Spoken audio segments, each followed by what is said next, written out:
Hello, everyone, and welcome to Living by the Law, the podcast discussing fictional worlds and how wondrous and ridiculous they are. My name is Matt, and I'm joined by my co-hosts, Jude and Guy. Living by the Law is not currently sponsored. If you were to sponsor us, go to your uncle's house and find what skeletons he keeps in his closet. Accept your uncle for who he is and give him a big hug. While hugging him, slip a note into his pocket with your secret sponsorship offer on it. We will hear you. We always do. Magic, mystery, and childhood trauma. Welcome to the world of Skulduggery Pleasant, where magic serial killers are abound and evil gods want to destroy the world. All that's standing in the way is a 400-year-old sorcerer and his child sidekick. What's the worst that could happen? Warning! This episode contains spoilers for all Skulduggery Pleasant books, including A Mind Full of Murder. Enjoy!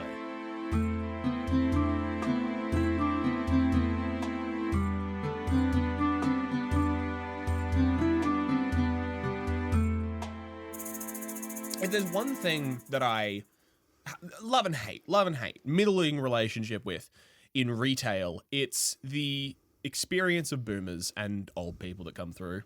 Because the other day I'm working, I'm standing up at the front counter doing stuff, and it's near the end of my shift. It's like 5 p.m.-ish. And these old people come up and usual greeting. Hi there, did you find everything you're looking for? Da, da, da, da. And they're like, oh, you're Chipper. I'm like, must be near the start of your shift. I'm like, nah, I've been here for like 5 hours already. And they're like, you should tell, some of your co-workers to get with it. To which I reply, most of them are 16 to 18-year-olds. They're teenagers. They're in high school. Would you be happy if you're in high school? Think about it.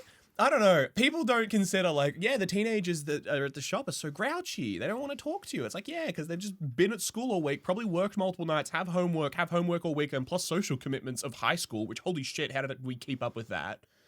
I don't know. They're also just teenagers. They're also just teenagers. Legitimate, real teenagers. Which, I don't know. I don't feel like there's a lot of... You gotta respect the teens. That person behind the Macca's counter might be a teenager and might not know what they're doing, but goddamn it, they're showing up and they're trying, man. That's true. They're trying, but also sometimes it is just like kids these days don't want to work. Honestly, I'm gonna smack you. I saw a post online that had something similar of that going back to the 1940s of a newspaper posting that this generation isn't as good.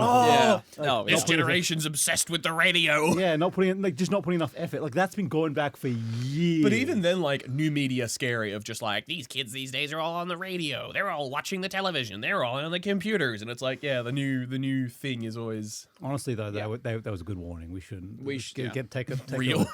Put down your phone now. You know what we do like working, and kids do like to work on these days, and that is podcasting. They do. And I was very worried where you were going with child labor there. And you can support us in this endeavor. Doing our child labor. Of our child labor by sending money to our Patreon.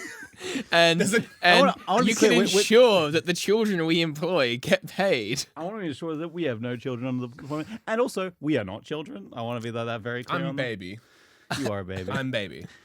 Guy is our resident child. No, but thank you to all our law keepers on our Patreon. They help us keep us doing what we're doing and keep us accountable. They keep the doors. They keep the doors of this place open. Keep the lights on. Yeah, they do. It is nice. It is nice. So that is our prestige law keepers, Luke Newcomb and Shadow. Thank you to you two. Woo! Love you. Woo! We also have our novice law keepers, Jacob from Norway, Mike, Leon, and Iranian Games. Fuck yeah.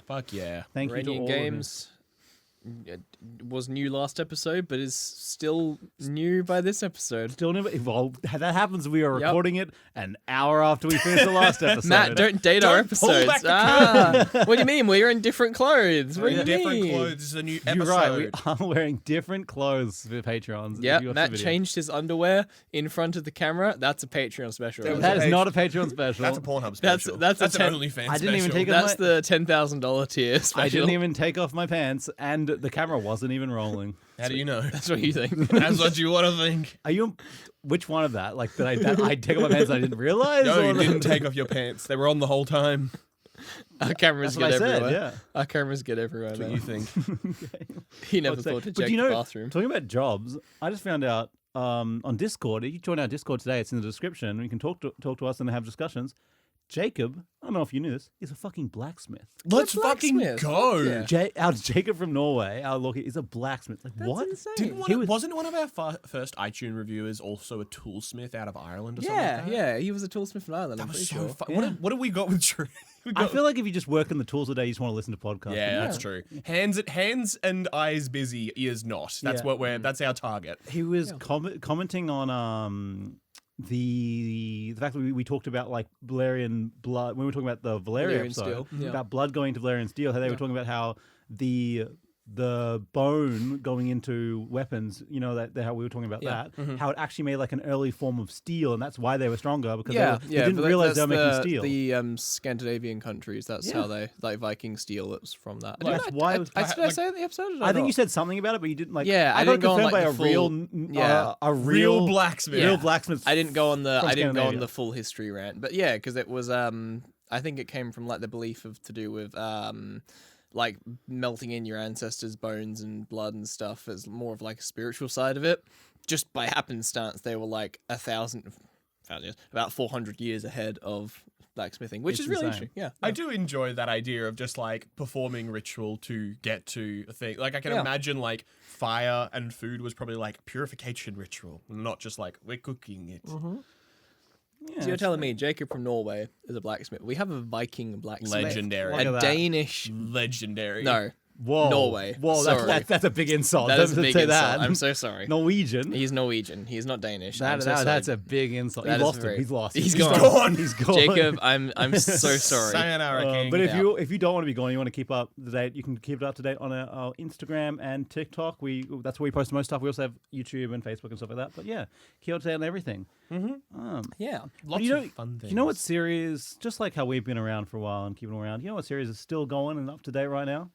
A lot of them? The Skulduggery Pleasant Oh, series. fuck, One of those dude. series you don't expect to be keep going after all these years, Oh, but I it's read that still in- going strong. I think I read that when I was like 16, 17, I was reading those. And they were getting kind of wacky at that point. What the fuck are they up to now? Oh, you don't want to believe.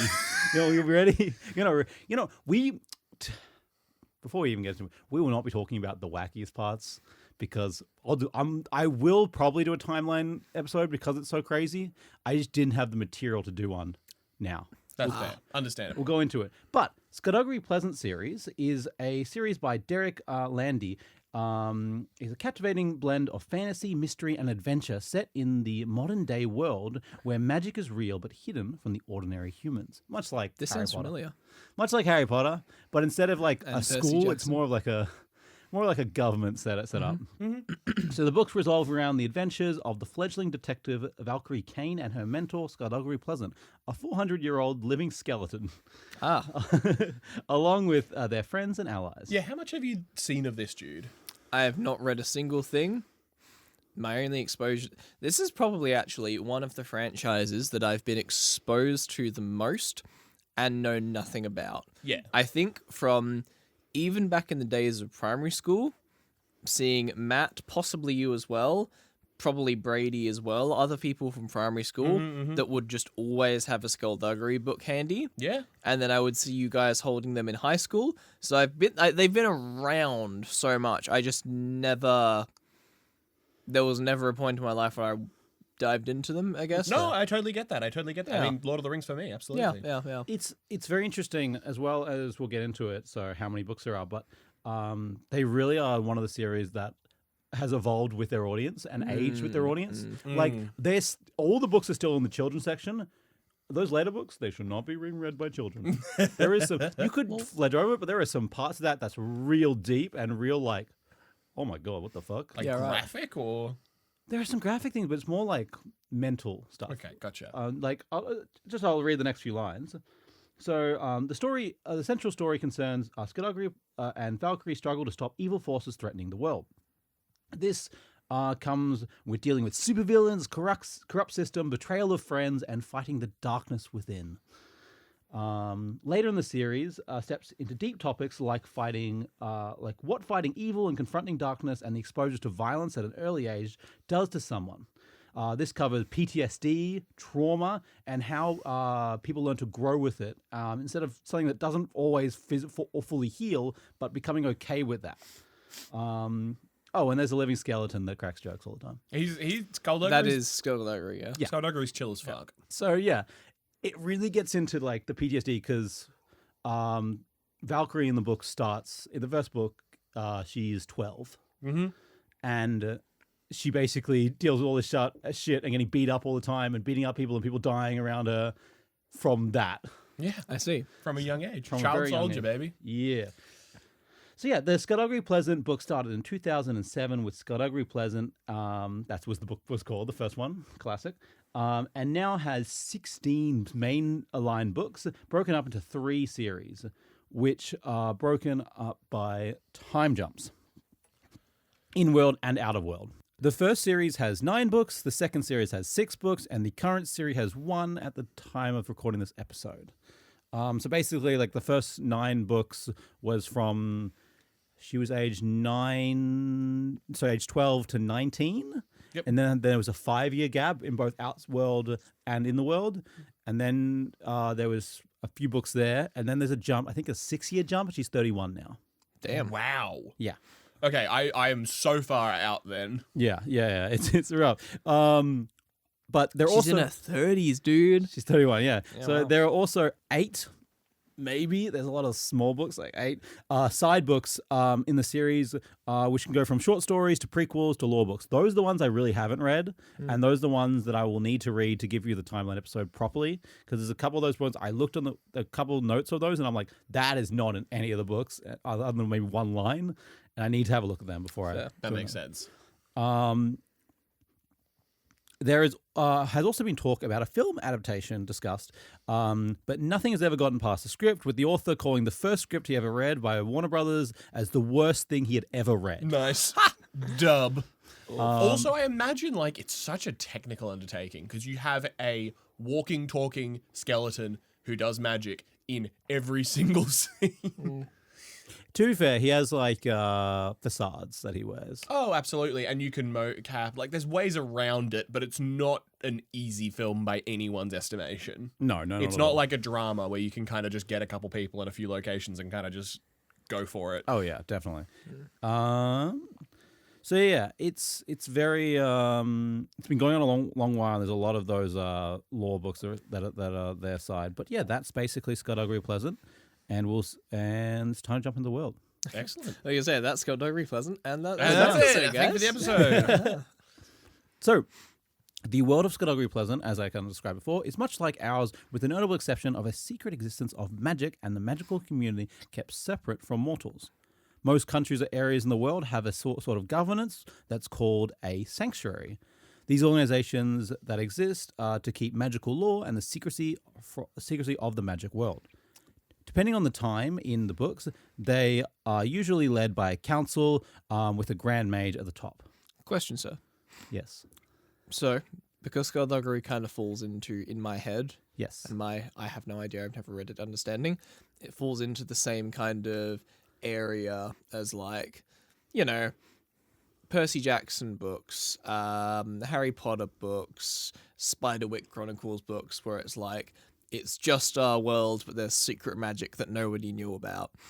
How do real world myths fit in, a real heavy inverted commas, real world gods? How does that fit in? Real world gods are never proven to be real. They're actually called fake a lot. Okay. Because a lot of the magic gods say our gods are actually real. Get fucked. Okay. But it's there's a lot of like magical creatures like trolls and goblins that are referenced that are like do exist in the world. Okay. A lot of them are like hunted or live underground now. Am I likely to see a dragon in this world? No, that is a thing confirmed in the first book that all dragons are extinct, and then there's a one dragon that shows up in one of the books. I believe in like one of the first or second book that shows up, and never again because they either I can't remember if dragons were because it's in one of the very early books. I can't remember. It was like dragons don't exist. What are you talking about? That's ridiculous for dragons to even exist. Gotcha. Or they're extinct. One of the two. Okay. Good to know. But yeah, no, dragons won't show up. It's mostly just sorcerers. Yeah. So sorcerers are the main people and different type of magic and stuff. You see some creatures around, but it's not really the main focus of the world. Okay. Good to know. Yeah. It does get weirder with other creatures from other dimensions, but that's something Oh. that gets in the later books. Yeah. That's later books. Don't worry about it. It's very much like it has a couple of bases in the normal world, but there is a lot of its own mythos that it kind of makes. Yeah, okay. Yeah. I'll just smile and wave. One of the things about the Skulduggery that makes it so hard to write an episode on is that every book will just introduce a bunch of new characters who break all the rules, or a bunch of new gods that we didn't know about, but Skulduggery was just, you knew about them, we just didn't tell us yet. Of course, naturally. So a lot of the stuff just comes in and I'm like, oh, okay, that's all canon now. That just changed all the understanding we had before, just because it needed to work for the story. Marvel style power creep of just like, these are the rules. Actually, fuck the rules. Actually, fuck the rules. New rules. Fuck the new rules. Yeah, basically. Onto another thing. Onto another thing. Onto another thing. Yeah. But usually every big rule break is seen as oh, this is a very rare, powerful person who can break the rules. Yeah. Fair. But yeah. Anyway, Cool. So these sanctuaries are keeping the law and keeping secrecy. So depending on the time, led by a Grand Mage, yes. The sanctuary tries... they try to work together as best they can, but there's a lot of politics, rivalries, and disagreements between each other. I see. If not war. So Nice. yeah. Happens a bit. The job of the sanctuary involves locking up magic criminals, keeping them secret. So this involves, like, if someone finds out, they will go to them and they will erase their memories. Oh my god, okay. Yeah. I misremembered. I thought you were just going to say erase them. Erase them from existence. Gone from time. And obviously just running the magic government, keeping that running and stuff like that. Yeah. So this involves in the later books running like a school and stuff like that. The church, they have a whole magic city in the later books. Yeah, that's only mages. That's crazy. That's real sick. I just remember them being like little dank little temples. Yeah. Just like little areas that they can go to, little library. Yeah, well, originally, I believe, I haven't got it written in the script because it's more of a history part of it, but originally had magical communities with 12 elders, and then they eventually morphed into sanctuaries for... Oh, okay. So sanctuary was kind of the term of like, this is the safe place for sorcerers in the world, and then that eventually became a government. Cute. Okay, fair enough. Yeah. So yeah, there's a bunch of different sanctuaries that we know of. So we know Irish, the British, the American, Italian, Russian, German, French, Australian. Hey. Let's go. There's like there's a lot of like very specific ones like the Scottish, British, Irish are all separate, but then there's like the African sanctuary. Fuck yeah. So just the entirety of Africa, even Icelandic sanctuary. It's like fucking Iceland doesn't need its own sanctuary. That's what I'm thinking, yo. It's like 6 Harry guys there. Potter, where it's just like we have 6 magic schools who serve all the countries. This one's for all of Asia, and it's just like, really? You sure about that one, Chief? But you have 3 in Europe. Yeah. Exactly. I think what's the word? Sorry, one thing that always like gives me a chuckle and breaks me a little bit of these kind of things. Yeah. I think in a fantasy-esque setting, I can picture every single accent in the world working apart from Australian.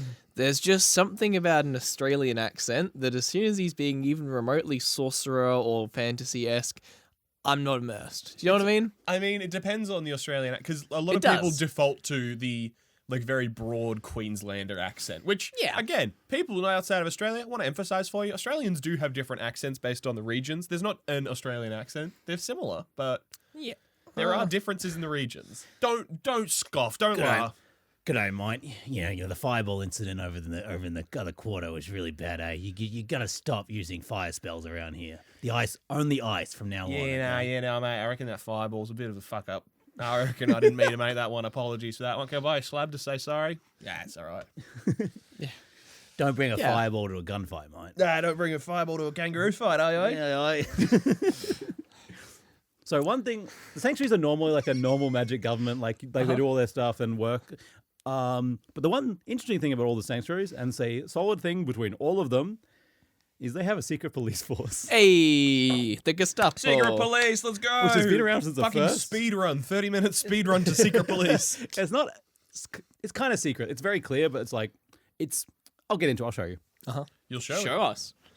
Yeah. Show me your secrets, Matthew. The Show me your police are about to secret police. burst The in. Sanctuary Police army or enforcement are called cleavers. Which is a highly disciplined and skilled enforcement units who, as per the name, all wield scythes. That's fucking You sick. fucking moron. Why would they be called cleavers and have a sign? Because they cleave through their enemies. Surely, for sure. surely you just call them reapers at that point. Like, Yeah, come on. reapers, scythes, or Well, cleavers that have like betrayed the sanctuary or no longer working for sanctuaries are called rippers, I believe. So. So reapers and rippers, it would have been great. so is Jack related? Jack the Ripper is a real character in this world. by the Let's way. fucking go! So a lot. yeah. So I guess a lot of that, so like sorcerers will be those legends of like Jack the Ripper yeah. will be a sorcerer because we'll get into it later, but sorcerers will live much longer than Hey, humans. Matt. Hey, Matt. Yeah. I don't know how to tell you this. Jack the Ripper's a real character in this world as well. Shut up. We never caught him. He's fake. He's not real. How do you know? He's not a real guy. I was going to. I know because he's me. Every time we say one of these things of just like, oh, Jack the Ripper, or like war crimes, or things like that, I feel like I'm like, do I have to like caveat this and be like, you know, we don't support this, like with some of the racing stuff, obviously. But then I'm like, oh, Jack the Ripper. It's like, you know, we take Jack the Ripper it's like, seriously, and it's like, who's gonna come from fucking 1888 and come whip me on this? I mean, you might find that one of my distant relatives was killed by him. Who knows? Good. Fucking Good. L. Elvis ratio. I'm saying I support Jack the Ripper. This is what I'm trying to avoid. I'm saying. This is what the line I'm trying to walk. We do not support Jack the Ripper. This is the line. Oh yeah, he deliberately picked on sex Starting workers on and this killed the fucking sex workers. That's true. He was exclusively. anti-sex work. Gotta have. He was anti-sex workers. And I'm pro-sex Sex work. so I'm- work is I'm real anti-Jack Ripper. You're right. You make a good point. yeah. Of all the murderers to make a Living by the law is anti-Jack the Ripper. Yeah, pro-sex work. So these Yep. cleavers, they are some of the best warriors in the world. Trained from children, from around 8 to 12 they are taken. Wow. Basically, the children who are below average magical level. They are then brainwashed and mentally conditioned using a type of magic called enhancement, we'll get into it later, to enhance their strength and agility. They are then trained to consider orders absolute and follow without hesitation. They undergo heavy physical and mental training. They do not speak, they just do. So what you're saying is good soldiers follow orders. Exactly. They are mostly male, but not all. They're not all. This is seemingly because the brainwashing doesn't work as well on females. Well, Yeah, check real, it out. real. hey, dudes, bro dudes will 100% embrace the male fantasy of dumb as fuck. I get to be cool with a cleaver and be edgy and silent. So we're going to induct you into a force called the Cleavers. Sold. I mean, Sold immediately. We haven't even shown you the scythe yet. I get to hold a scythe. Yeah, I'm in. It does involve a little brain. Don't care. Don't care. they are like a lot of them are fully enforced into this, but like there are some known retired cleavers or like separated. Yep. Most are called they're called rippers. These are very very rare cases though. So they basically, to paint you a picture, they wear long coats, grey coats, and helmets on at all times, which are both magical resistant. And they have long scythes that are sharp enough to cut through bone. Of course it is. Nice. Yeah, Yeah. fantastic. And yeah, so they're also there's a couple unique reapers. I'm calling them reapers now. Cleavers. That are like either a white cleaver or a black cleaver, and usually that's like a very special unit. The white cleaver is one that died and came back to life and is like enhanced by necromancy, but that's the thing we'll get into. Hell yeah. Probably won't actually, but you know. Sure. Anyway, that's just a guy. That's just a guy. He's hard to kill. It's hard to kill someone who's already dead, apparently. But yeah, so They look a lot less cool than I imagined. Yeah, Kind of look the like they're art- wearing a motorbike helmet. I'll be honest, the art doesn't do their justice. I assumed they just had a full like helmet thing Yeah. that you like. I didn't assume they look like. I don't like the art that they have Yeah. there. Yeah. I assume it's more like some sort of like full whole like head helmet, kind of like medieval, but it's modern, Yeah. or like kind of like riot gear, kind Almost of like a Genji, like Overwatch Genji mask would be pretty sick. Yeah, maybe Genji. I imagine the Oars are more flat because they're like Yeah. no personality. But anyway, they're also in the world of Skulduggery Pleasant. There are 3 most important lands called the Cradles of Magic. Ooh. Would Fuck you like to yeah. guess the 3 places that are the Cradles of Magic? New York, No, Washington, America is not a Cradle of London. Magic. There's not a one in London's not a America. Cradle of Magic. Well, then they're wrong. Nepal, like Mount Everest. No, I'll give you one of them. So the book. By the way, that's something I didn't really mention. The books are all set in Ireland. Okay. Oh, So they're set in Ireland because the author is Irish. So they're all Okay. set mostly. They travel the world, but also they're mostly set in Ireland. So Ireland is one of them. okay. There are 2 others. Just countries? One of them's a country. One of them's well, they're both continents, really, technically. One of them is Australia. One of them is Africa, and one of them is Australia. Let's go. There you Let's go. go. Got him. So Yeah. we are a cradle of magic, Let's baby. fucking go. Yeah. It is unknown what the fuck that means, though. They never Right. they never define what a cradle of magic means, other than it's special for magic. It Well, is we're descri- special for magic. That's what we're here. a That would high explain a lot propensity about of Australia. magic. That is all it's described. Oh yeah. Yeah, Australia is magical. Have you seen our beautiful goddamn beaches? All the cool, pretty birds. We got. Cool And have shit you going. seen Dog in a Tucker Box? What did you? What the fuck did you just say? Dog in a Tucker Box. Dog in a tucker box? Dog in a Tucker Box. Never heard Dog of that. on a Are tucker you box. fucking kidding me? What are you talking about? You guys No are meant to be the idea. Australians. I'm the What British do you mean one. meant to be? What are you talking That's about? like the pinnacle of Australian tourism. No, Dog the in a pinnacle Tucker of, Box. The pinnacle of Dog Australian on tourism a- is a succulent Chinese meal. No, it is not. Dog in a Tucker Box is a way bigger meme. Australian historical. It's monument like and in tourist Gundagai. It's halfway between Victoria and New South Wales.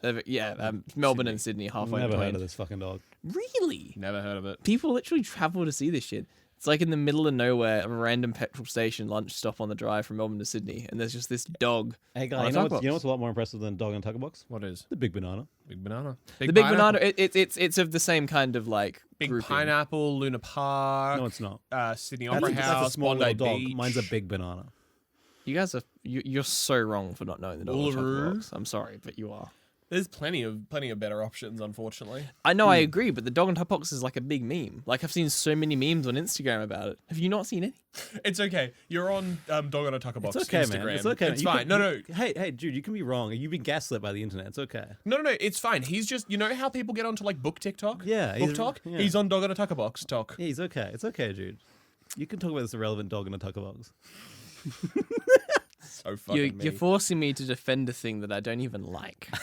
Hey. You don't like Dog on a Tucker Box? What are you, an Australian? Wow, I think you're so Disgusting. un-Australian. You're so Disgusting. un-Australian, dude. How do you not like Dog on a Tucker Box? That's so un-Australian. Fuck. You're damn right I'm not Australian. Fuck you. Rats. This is why the British sanctuary should go down.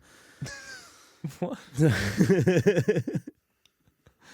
This is why England is not a cradle of magic, and an island is. Anyway, so Yeah, you watch it, Isle.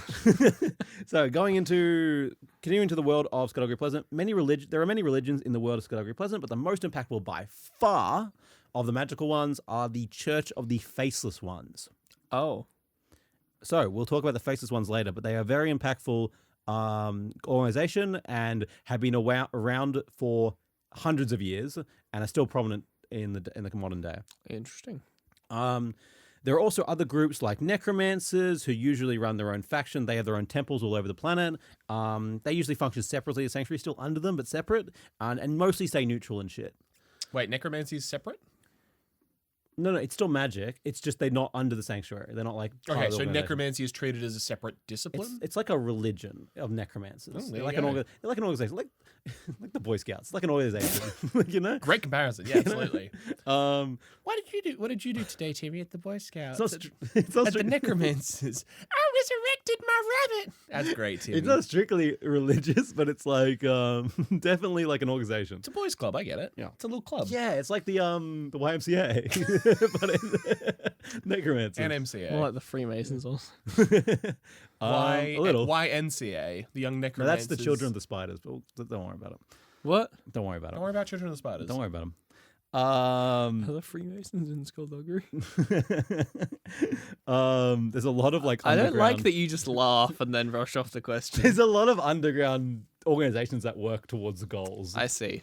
There's also many magical locations in the world, such as the Necropolis. These are words that I've never had to pronounce because I've just read them. So That's actually very, again, another reason why I like doing video games, because I have official pronunciations I can refer to. which is a city where only city in Scotland under the ground where only the dead can enter.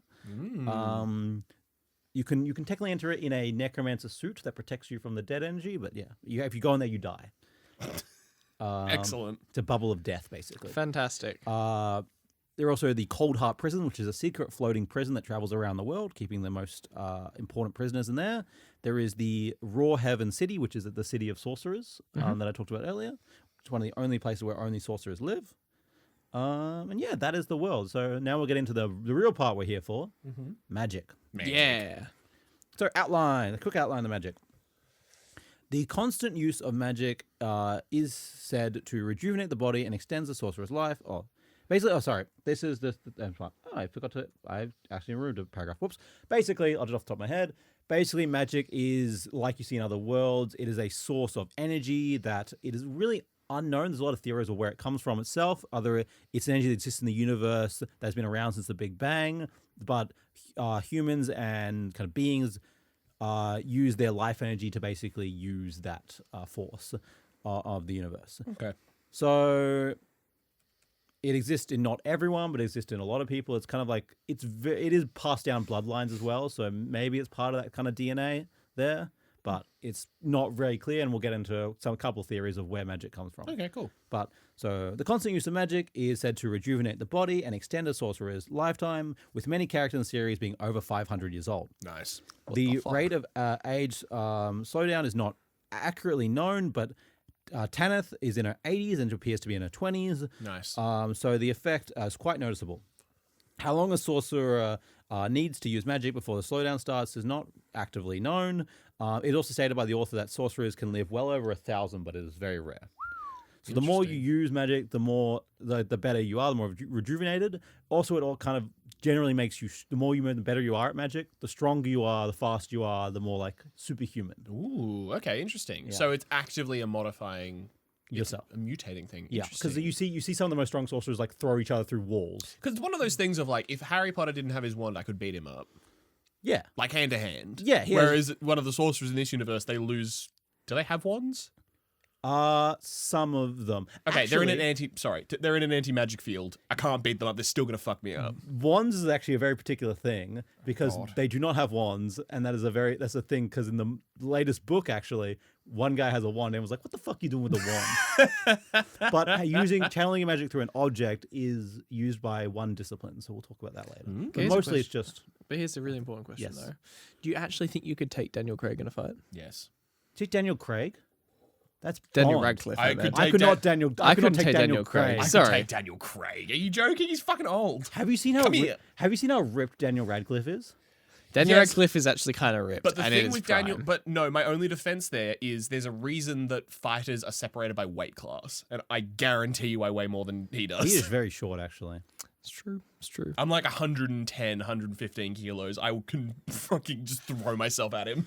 That's fair. That's fair. Do you think Daniel Radcliffe has any professional training? Oh, I have I don't no know, that's a doubt he question. would completely knock the wind out of me and leave me bruised. Isn't there to shit. actually like a story? Wasn't there actually a story where someone got saved by Daniel Radcliffe from mugging? Oh yeah. Someone got- No, was I getting- do remember this. I do remember. There was this. like a joke about it. Yeah. Where someone's like, "Oh, help me!" And the robber was like, and the joke was like, the robber was like, "Who's gonna save you? Fucking Harry Potter!" And it's like, "Harry Potter, you son of a bitch!" Yeah. I think that is actually a thing. Yeah, he did. No, I 100% remember it. Daniel Radcliffe, not Daniel Craig. I mean, Stop putting Daniel Craig in. I'm so sorry. I now for that. I want fan art of Daniel Craig dressed up as Yeah. Harry Potter. Daniel Radcliffe came to the aid of a tourist who was targeted by thieves in London, according to an eyewitness. The Harry Potter star was one of the number of people who came to assist the man, who, according to police, suffered a cut to the face during the incident. Damn. Ooh. Okay, so it wasn't necessarily he was directly in front of it, but he was part of the crowd who came to help out this mugging victim. Fucking Harry Potter. saved me. Hilarious. Yeah, pretty good. Pretty good. So, But, the first Yep. kind of unique part of the magic of Skulduggery Pleasant, it is kind of also in other magic stuff, but names are very important. mm-hmm. So the first name everyone gets is a given name. So the given name is the name you get given by your parents, name at birth, that kind of thing. Yep. When someone has a given name, others can use this to influence actions and somewhat their thoughts. So it's basically like you can tell someone to calm down, someone to sit, or someone to stay. You basically have control over their physical actions, and you can kind of be like calm down a little bit, but that doesn't like really change their mind. It's used a lot by, for example, if a magical crime scene happens with a lot of people around, you go like, "Hey, you guys don't leave." You know their names because you just like, "What's your name?" They tell you. You just go, "Okay, Tim, don't leave, stay here," and our mental guy will come over and wipe your memories. Just sit here for a second. Just chill for a sec. Yeah. okay. And you can't break that unless you take a taken name. So when sorcerers kind of start to define themselves, start to come into their own as young kids and teenagers, they take a name for themselves. And once you have taken a name, you cannot be controlled by your given name. Okay, interesting. Yeah. So you lose that power. You're taking on a different identity, and you lose that power that a given name is. Can you change the taken name? Yes. Okay, cool. So taken names aren't usually changed. It usually comes with a change of personality or a change of essence. Like, what do you want to be? Because I was going to say, I always thought it was fucking incredible that Skulduggery picked his name and then turned into a skeleton. He was called Skulduggery before that. He was? Oh, fuck it. Damn it, man. I thought that they might have changed it or something. He was always named Skulduggery. Can I also say... Wait, he was a dude before he turned into... He was a Generally, dude, he was a skeleton dude comes called with- Skulduggery Pleasant. There's a skeleton inside you. There's Just- actually not. Just a brief on It's Skulduggery. not. He's British. It's I, okay. mean, I was gonna say, I was gonna say I'm British. Congratulations. Same Yeah. joke. Can I just Go. Skulduggery Pleasant was a guy named Skulduggery Pleasant, and he died, and he was so mad about someone killing his wife and family and him that he came back to life. Let's go. It's pretty epic. That's As a pretty skeleton. epic. Didn't he get thrown in a river or something? Yeah. Nice. Does he have a Secondarily, fear of water because of it? glad Nope. that it's changeable, because if I had to choose a name for myself at the age of 12, Yeah. I would Most people not. stay to their name. I would not be happy with it. But Most people just stay to their name. I hope that I have an adult nearby to choose that name. Like, and be like, no, epic cool guy is not gonna work. There's definitely some names that they joke about being like. There's a guy called Handsome Yes. who is really hot. Perfect. I mean, Skulduggery and Valkyrie are pretty fucking intense, but Yeah. There's a person in the newest book called Rumor Mill. that's good. That's good. I respect it. They mentioned it. It's like, oh, that's pretty good. Nice. That's just a, The author Also, wrote that. yeah. in his own cool name.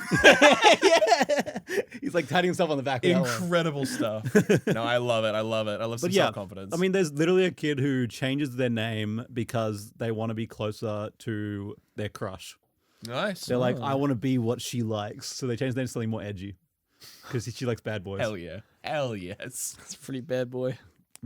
Pretty bad boy behavior to simp and change the name because you think your crush will like it. Yeah. I'm such a bad boy. I changed my name so you can like. Sorry, keep going. No, definitely. So this basically changed. Usually, this is a big change with who they are. If they do change it, it's a big like personality thing. Sometimes they take it on in that. It can also be one or two names. So like Valkyrie came, but some people just call themselves like Timothy. Like that's not an example in the books, but there's like some are just like one name. Okay, fair enough. Don't know an example off the top of my head, but yeah.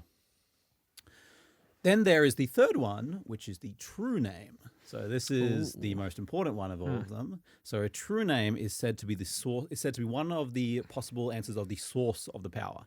I don't believe so personally. We'll get into why, but is often called the source of the power. Interesting.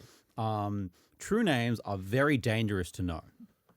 So no one knows their true name, and if someone discovers it, bad consequences can happen. So why would if one learns their true name, they can become extremely powerful very quickly to be near limitless power. They basically tap into the source of magic itself and basically become gods. incredible? They learn magic very quickly and just their magic just scales. We've seen a couple of people reach this level, and different people like scale different speeds, but they basically nothing can stop them unless someone else with this kind of level of power. Yeah, fair. For sure. Or a lot of people working together.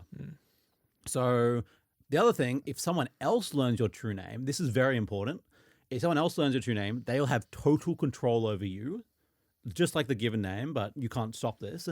And you can no longer have that power. So one of the ways to deactivate that is someone else got to learn your true name before you do. Damn. So if someone else learns your true name, you can deactivate that kind of power and then kind of like use that to influence you. Wild. Okay. Yeah. That's very wild. It's very rare to someone find their true name. Usually just like researching it and it comes to them, or like some sort of like mind thing. There was originally a book in the first book. There's a book called the Book of Names, which was made by the ancients, the first humans who had magic. And that has everyone's name in it. So once you're born, your name goes into it. And when you take a name, it goes into it. And it changes as you change your taken name. And if you die, you get removed from the book. It's magic. That seems like an incredible single point of failure. Yeah. Don't know why they had it. So yeah, good point though. Well, the magic they use to protect it is basically like a willpower thing. So the closer you get to it, the less you want to get to it. So like they use it as a potential like, hey, go pick up the book, okay? Oh yeah, that's that scene in the first book where Skulduggery's like, okay, go check out your own name, and then Valkyrie walks up to it and it's just like, nah. Yeah, so basically the closer you get to it, it's like, why should I do it? He should do it. If he wants to actually look at his name, he'd do it. And eventually you just turn around and walk away. Interesting. Yeah. So it's like a willpower thing. I can't remember exactly because it's been a long time since I read that book how they get around it. I think they just deactivate it maybe. I do always like that like light magic thing of not necessarily like the book's invisible, the person's invisible, just like glamour of just like your eyes just kind of slide off it. It's the old Doctor Who perception filter. Yeah, that one. yeah. I like that sort of like gentle magic Yeah. where it's not just like invisible, they can't even process it, because then the dragon rocks up and it's like, well, why can't they see that? It's just like, no, they just don't care about it, your eyes just slide off it. There's like in Obernewton, which is a fun book series, they have mind magic and they basically just tell them not to look in someone's direction, and they just like, oh, just look left for a little bit. It's like you just actively, just a little voice in the back of the head, just look left. Like then they don't even notice, but they basically just miss someone in the hallway. Yeah, interesting. Yeah, which is like kind of similar in that kind of way. Just, Fun. yeah. But Intriguing. yeah. So a true name, once it's known a true name, it can be sealed away. But this is a rare case because there are not many people who actually have their name. Both the taken. main characters have done it, haven't they? Yeah. Nice. Hey, I'm just reading the cues. I'm just reading the signs here, my guy. Yeah. Have you Yeah. read I thought you said you read the series. I've read an amount of it, but also I read it over 10 years ago Fair point. on a Kindle that I kicked into a wall. Both Why? the true are like some of the very limited people who know it. I think there's a total of like 7, but there's only like arguably 3 important ones, and there's a 4th who does learn their name, but then they die nearly instantly. So, Nice. so as they're like learning their power, that's a spoiler for the last one. That's a spoiler for the newest book, but You that's put a just- spoiler warning at the start of this. You can't say you didn't expect it coming in. Oh yeah. I kicked it into the wall because it was one of the tricks with the old Kindles where they were nearly indestructible. So I used to have this thing. Don't worry, I bought it with my own money. It was my own Kindle. But I used to put it on the floor and then kick it into the wall to show it was indestructible and then pick it up. And it worked fine most of the time until it didn't. Was this in high school? Yes. I feel like I remember you doing this. You definitely would. Yeah. So another key that I think is like kind of the real source of their power is souls. So souls is talked a lot about in the Skulduggery series. Souls and names. Souls. Dark souls, no. Yeah. There is proof in this world that souls exist, and souls matter. Like you having a soul or not having a soul is something that matters. Imagine not having a soul. Cringe. I hate you buggers. We're so in sync. We're just Yeah. together here. Souls have been shown to directly correlate with someone experiencing emotions properly. So example, there's a character who loses their soul, and they basically can't be sad when their pet dies. Oh. So they basically just show generic emotions like, they're being happy, and like they can't be really happy and they can't be really sad. Yeah, right. But there's like a big like emotional drain because they're like that for like their childhood, and then they get given their soul back. And then Do they're they like, then have to feel really all of sad that? for a long time. Wow. Because they've experienced a lot of it. Just catching up. Yeah. Oofed. Yeah, no thanks. So they have to do a lot of trauma, and the parents like really confused because they don't know why. Oh, yikes, man. Yeah. Is- These are the later books, by the way. Is it Valkyrie? No, it's Valkyrie's not daughter, sister. Oh, this is... Okay, So spoilers for the very, later games. very big spoilers here. Valkyrie kills her sister and then revives her, and doing this loses her soul. Oh And wow. Okay. So this Yeah. permanently changes her. So she has to go into the city of the dead to retrieve her soul and give back to her. But then it gives her permanent trauma. I remember them That's going fucked. through this... No, that was to rescue Skulduggery from somewhere. Don't worry about it. This is Anyway. in like the 12th book. Yeah, I haven't read that Maybe far. like the 10th or the. I think it's in the. No, I think they realize at the end of the 10th and they do it in the 11th. Nice. Yeah.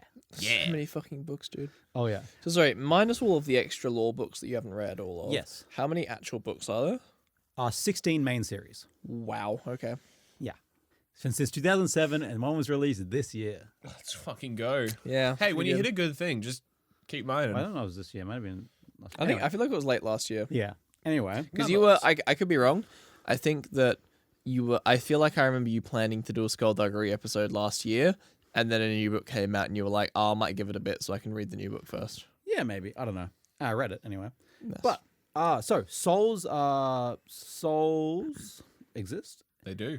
There's also a character who can see soul auras, and they are different for every person. Yeah. to me, this is really interesting. Souls and powers and names can be different parts of that type of personality. And it also shows that different personalities in a person can have different magics. That's a key thing. So your split personality can have 2 different magics. Oh, okay, interesting. Wait, can a normal person not have 2 different magics? We'll get to that. Oh, okay. But one interesting thing is what colors they show up as. So this can imply like how they kind of work. So we'll get into it a bit later, but vampires who are undead, undead people with they come in like the first book. They're vampires. No, I know. It's just very funny. Just the pivot of just like there are like minimal mention of some goblins. Like there's not a lot of fantasy things. You know, dragons. They're a joke. Not even there. Vampires though, real. Vampires are real though. So vampires have a blue aura, which is really interesting because they have like death magic on them. So I'm not doing. Oh, she does take blood. Yeah. they they have the death magic on it, which is seen as like kind of the absence of life because most normal mortals are yellow. Oh, okay. So kind of like opposite of that.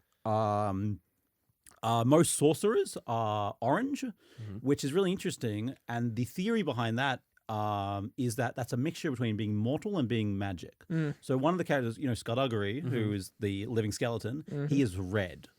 So that implies raw dog magic. That implies that he is like quite magical, and magical could be quite red. I see. There's also when they see a person who has their true name revealed, they are silver.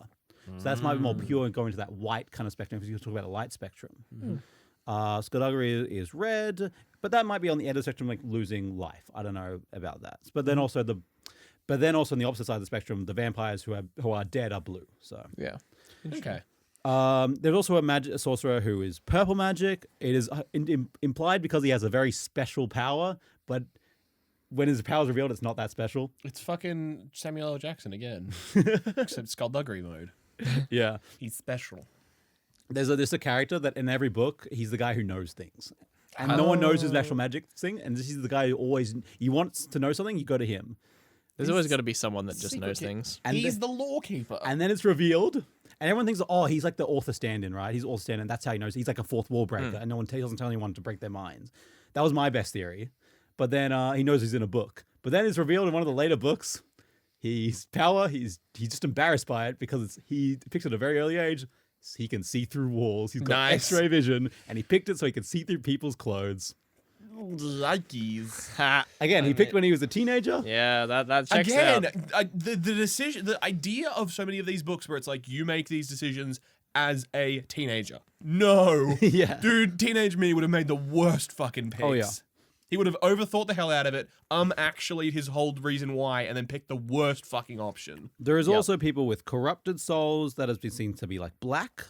And there are people who we'll talk about later who do a bit of raw magic who are like white to silver. So again, it's interesting to see how this kind of magic, I believe how it works is basically that the soul is the source of your magic or how you tap into it, having that soul. I don't think it's ever seen someone without a soul tapping into magic. I don't believe so, from what I know of. Mm-hmm. But the true name and the names give you that rule, give you that like connection to magic, and allow you to apply a discipline, which we'll talk about later. Okay, interesting. They kind Do normal people don't have a true name? Non-sorcerers. That's a great question. It's never talked. From my knowledge, I've never heard it talked about. It would make sense if they don't, because if what you're saying is true, I'm sort of drawing an idea that maybe how connected you are to your true name from a scale of not having one to having one to knowing it is like opening the door to the magic source. Yeah, definitely. SAUCE. Got it's that also- sauce. That sauce. That's sauce. That magic sauce. It's called marinara. Yeah, it's also Marinara sauce is the that magical sauce. it's also shown that like magic can skip generations as well. I know it's like it passed down the bloodline, but it can skip. So like some people, their like family members don't have magic, but they do. You gotta feel so bad for those people. Yeah. I love when the authors are just like, these people? Nah. Fucking Harry Potter. Finch. Squibs. Squibs. Finch. Squibs written in Or Filch. Filch, Terrible. not Finch. Finch is the... Finch Oh, and she's a Filch. squib as well, though. Who? Finch. Mrs. Finch. Oh, Isn't she Mrs. Finch, yeah. Filch is who I was thinking Yeah. of, but I got Mrs. lucky Finch and is- guessed it. Yeah. So, you were talking about the picking at an early age. Yes. We call that the surge. So, When all sorcerers are born, they will too like to surge. they will slowly grow up and learn to use magic. When they're a child, they have a raw magic, which means they can practice any discipline and switch between them. The only difference really is between natural talent, which some have, and the training they get given. This all comes before the surge. So around late teenager to early adults, between 18 and 21, a surge of magic takes over a sorcerer, which sets their discipline for life. This can be very painful and last hours. Once surged, the sorcerer is much stronger in their chosen discipline, as all their magic is put towards that. If they do not choose, they get the default, which is an elemental, which we'll talk about later. Okay. It seemed to be like the default in the rules of like elemental is the base magic, the kind of first type of magic, and then people have specialized and put their magic towards other disciplines. In extremely rare cases, there are cases of people changing their magic disciplines. And of course, you're going to say it, the main characters can do of course. Because if I remember, spoilers again, but if I remember right, don't both of the main characters have access to all the elemental powers and necromancy? No, No? kind of. You rats! So both main characters, because in the books you've read, Valkyrie is a child, so she still has magic to all of them. I remember. She hasn't surged. No, I remember her surge, and she After- doesn't pick. She picks. After her surge, she's a very unique type of magic, which we'll talk about later. She's a very unique case. Okay, cool. She's like an empty shell kind of case. We'll talk about her. Oh, weird. Okay, cool. Ooh. We'll talk about her. She's special. But Skulduggery has a split personality between him and his true name. And when his true name takes over, he's a necromancer. And when he has his own Right, personality, he's yes. an elemental. He's extremely good elementalist. He's one of the best elementals in the world. Yeah. The only person really above him, I'd say, definitely is Malevolent. I think so. Malevolent? No, he's not. It's like Malevolent. Malevolent. I've never pronounced it. One sec. Malevolent. Malevolent. So he is shown to be able to at one point go toe to toe with someone who knew their true name even for a little bit with just his elemental powers. Fucking Sauron, So dude. he is basically Legit, though. What the fuck? crazy. He's literally Sauron. Malevolent looks exactly like Sauron. He's got the 3-spike helmet and everything. He is basically Magic Hitler. I mean, Sauron again. Yeah. Jude will defend Sauron at the end of the day. Tell me, look me in the eye and tell. Actually, when Lord of the Rings was? Don't worry about it. I'm not talking about this with you. I don't want to open this can of worms. I can't trust you. I mean, I can talk about how how aspects of World War One and World War Two are directly influenced on Lord of the Rings. That's what I was gonna It's kind of say. the point that it's I know. it's Tolkien's trauma from World War. I can't trust Drew's knowledge of Lord of the Rings anymore anyway. So Shut the fuck up. He got a trivia No, question. shut the he fuck got a up. trivia Did get that question. trivia question wrong. Can't trust him anymore. Didn't even know. What was it? The spiders. Shelob's mother's Shelob's name. Mother of mother's Shelob was name. Ungoliant. How do you know that? Ungoliant. You just got it wrong again. It's Ungoliant.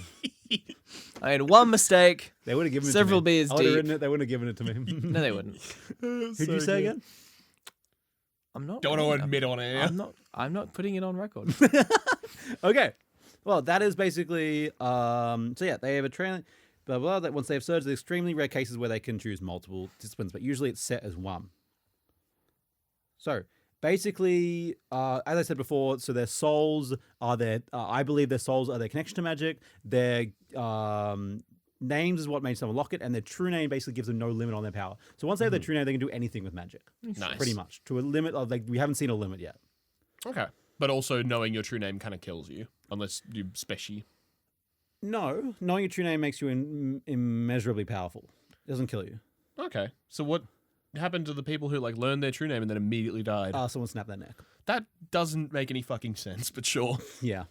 Someone actually was there, like, haha.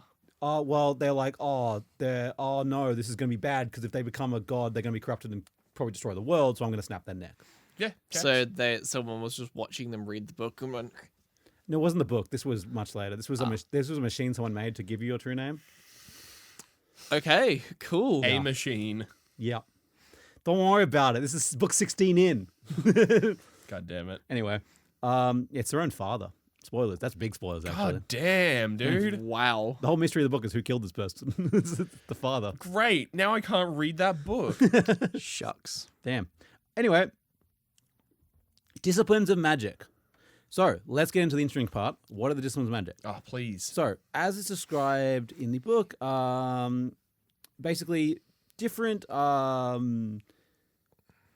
different disciplines of magic are like branches of a tree. So some branches grant their extra abilities, such as warworking, allows you to open and seal doors. Tanith Low once used the analogy comparing magic to a tree, with the trunk being the source of the magic, and the branch representing each different magic discipline, and the twigs on the branch representing sub-powers of a discipline. It's like skill trees. Yeah. So originally the trunk splits into two branches, which will be the elemental or the adept. So the elemental is the original and the most basic source of magic. It is the manipulation of the four elements. You're basically like the Avatar. I was going to say Avatar the last day. But it's slightly different in some aspects. So fire is the most common and most used. So this is creating fireballs, streams of fire, manipulating flames, enveloping your body in flames. You know? I mean, it is one of those things where people are like, what elemental power would you have? It's like fire. Every day, fire. Yeah. 100% fire. I would take air. Unless air lets you fly. Exactly. Which it does. Only if you're good at it. That's true. So manipulation of air gives you the manipulation of air, push, pulling, blocking, depriving someone of air, sensing disturbances in air to be like, see if someone's coming or something like that. Containing explosions, creating an air bubble, and for the people who are really, really, really good at it, flight. Nice. So that is discovered by Skulduggery, then he slowly teaches some people. Oh. So Skulduggery invents it. Oh, fuck incredible. Yeah. Fuck yeah, Skulduggery. He's great. There's also water, so this allows you not used very much, but it's walking. This is probably the least used because I don't get near water a lot. So there's walking on water, propelling themselves through water, manipulation of ice and snow, and being able to like, dry someone. Sorry, come again. Yeah, you just take all the moisture out of them. Let me just dry him real quick. Okay, be very careful there, mister, because the way I'm hearing it, I can take all the moisture out of someone. I'm going to kill you in a finger snap. Yeah. Is that what they do? No. I'm going to dehydrate you. We've never seen that. We've never seen people be able to do the liquid or anything inside of other person. Okay, so if it's in part Not of like blood bending in Avatar. So you can give them like chap lips. Yeah. Cool. If you just say, like, I'm drenched from the rain, can you dry me? Okay, Yeah, cool. So less useful. Yeah. Dry him sounds... Boys, dry him. Just fucking sucks all the moisture out of you. There's also the last one's earth, which is really interesting. The most common and at the start of the books, the only known use of earth is to turn someone into an unbreakable stone statue, turn the user into an unbreakable stone statue for an unpredictable amount of time. So when you turn into it, this could be days or hundreds of years. Stupid fucking power. It is basically used as a last-ditch effort. If you're going to lose a fight, you're about to die, you go stone mode. So a character uses that, and they basically go, okay, they're a stone statue. We have no fucking clue if they're going to come back, ever. They eventually do, but... Did they put them somewhere? Yeah, they just pick them up and take them Just away. put them in their house. Oh my god. It's pretty good. Horrifying.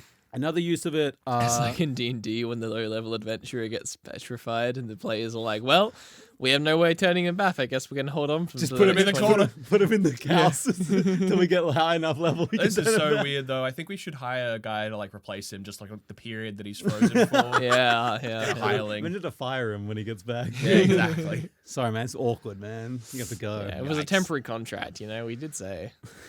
You knew when you entered that it wasn't a permanent position. Christ, I'm having flashbacks to all of my jobs. Another use of earth is to sense tunnels under the earth. Yeah.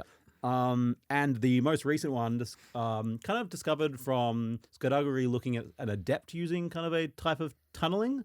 So he can tunnel through the earth by manipulating the earth around him. I don't understand how that isn't discovered earlier. Like, I know some of these techniques are just harder than others, but like, no sorcerer in the hundreds of years that magic has been known about and used, no one went, make tunnel. Yeah, it is interesting to see no one discovered that, but also like Skulduggery seemed to be a once in a lifetime. He's one of the most genius person in the world existence. Yeah, he is seen as a very smart person, and it's smarter than everyone around him. And also a very good magic user. So that's elemental. Delicious. So now that we talked about the most basic form of magic, Boring. Let's talk about elemental. I've heard it before.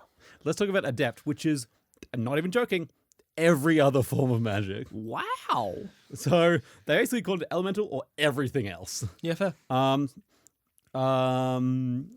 So basically, adept, basically they choose one kind of power and they go fucking hard at it. So this is we'll just go into a couple of them in the past. In a sec. Many sorcerers go down these branches of the trees and they mostly carved by others that before them, but some carved their new ones.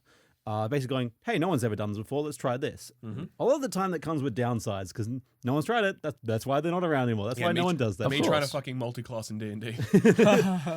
So that's honestly why has no one done this build before? Because it's fucking stupid. Why has no one done Bard and Cleric before?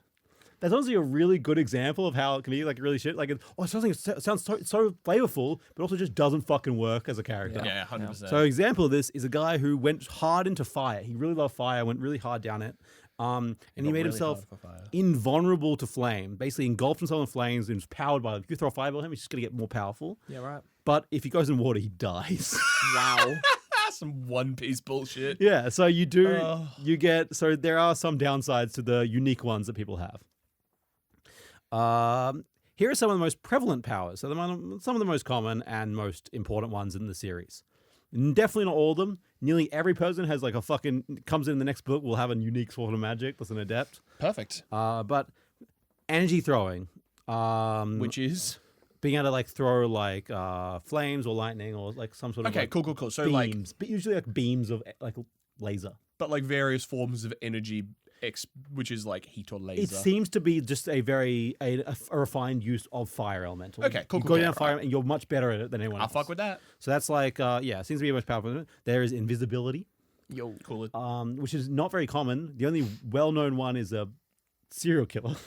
I was going to say, it seems like if you're a well-known invisible adept, then you've done a bad job.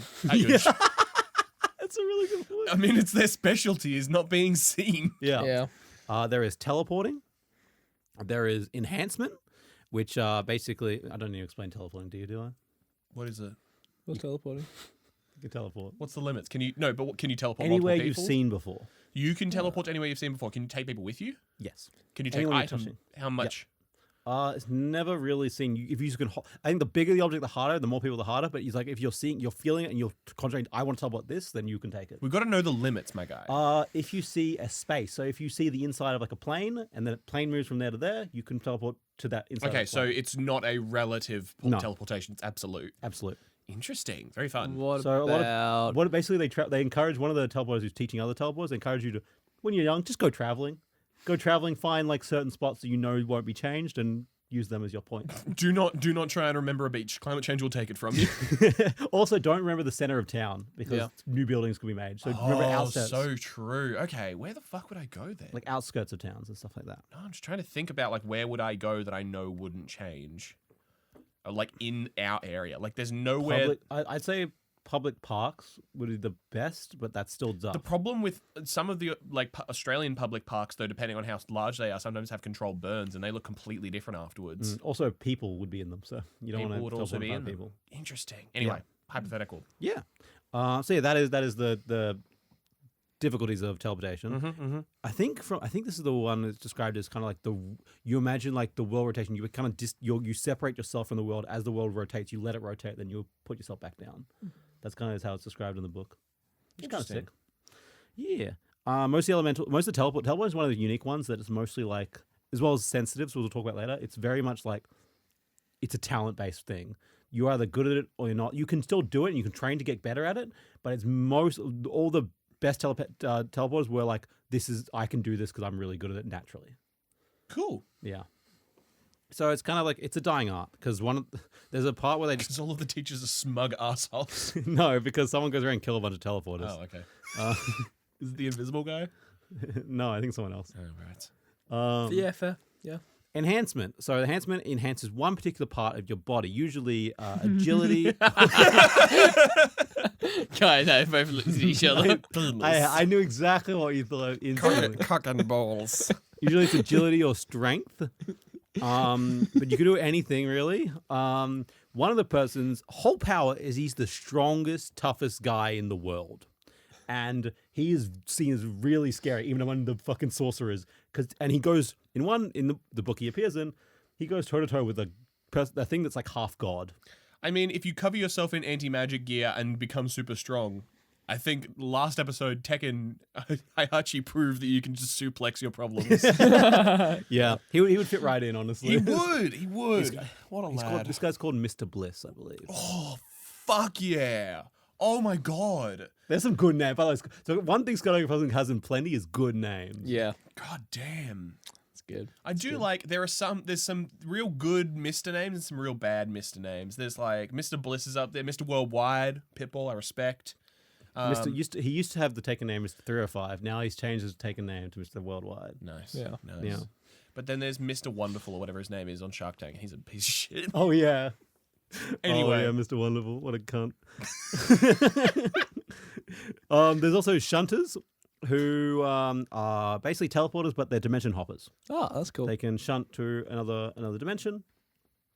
There are sensitives, which are basically people with psychic powers. So this includes telepaths, being able to see visions, being able to contact spirits, being able to manipulate one's memories and emotions, and even be able to like make someone see something that's not real. Okay. Like they're seeing where a couple of telepaths get together and basically make someone hallucinate a bunch of stuff. So then there's like wall walking, which is basically the ability to control gravity for themselves. And for some reason, this also unlocks them to be able to unlock and seal doors. Don't know why. But Gravity in the lock. Just kind of fiddle around Yeah. with it.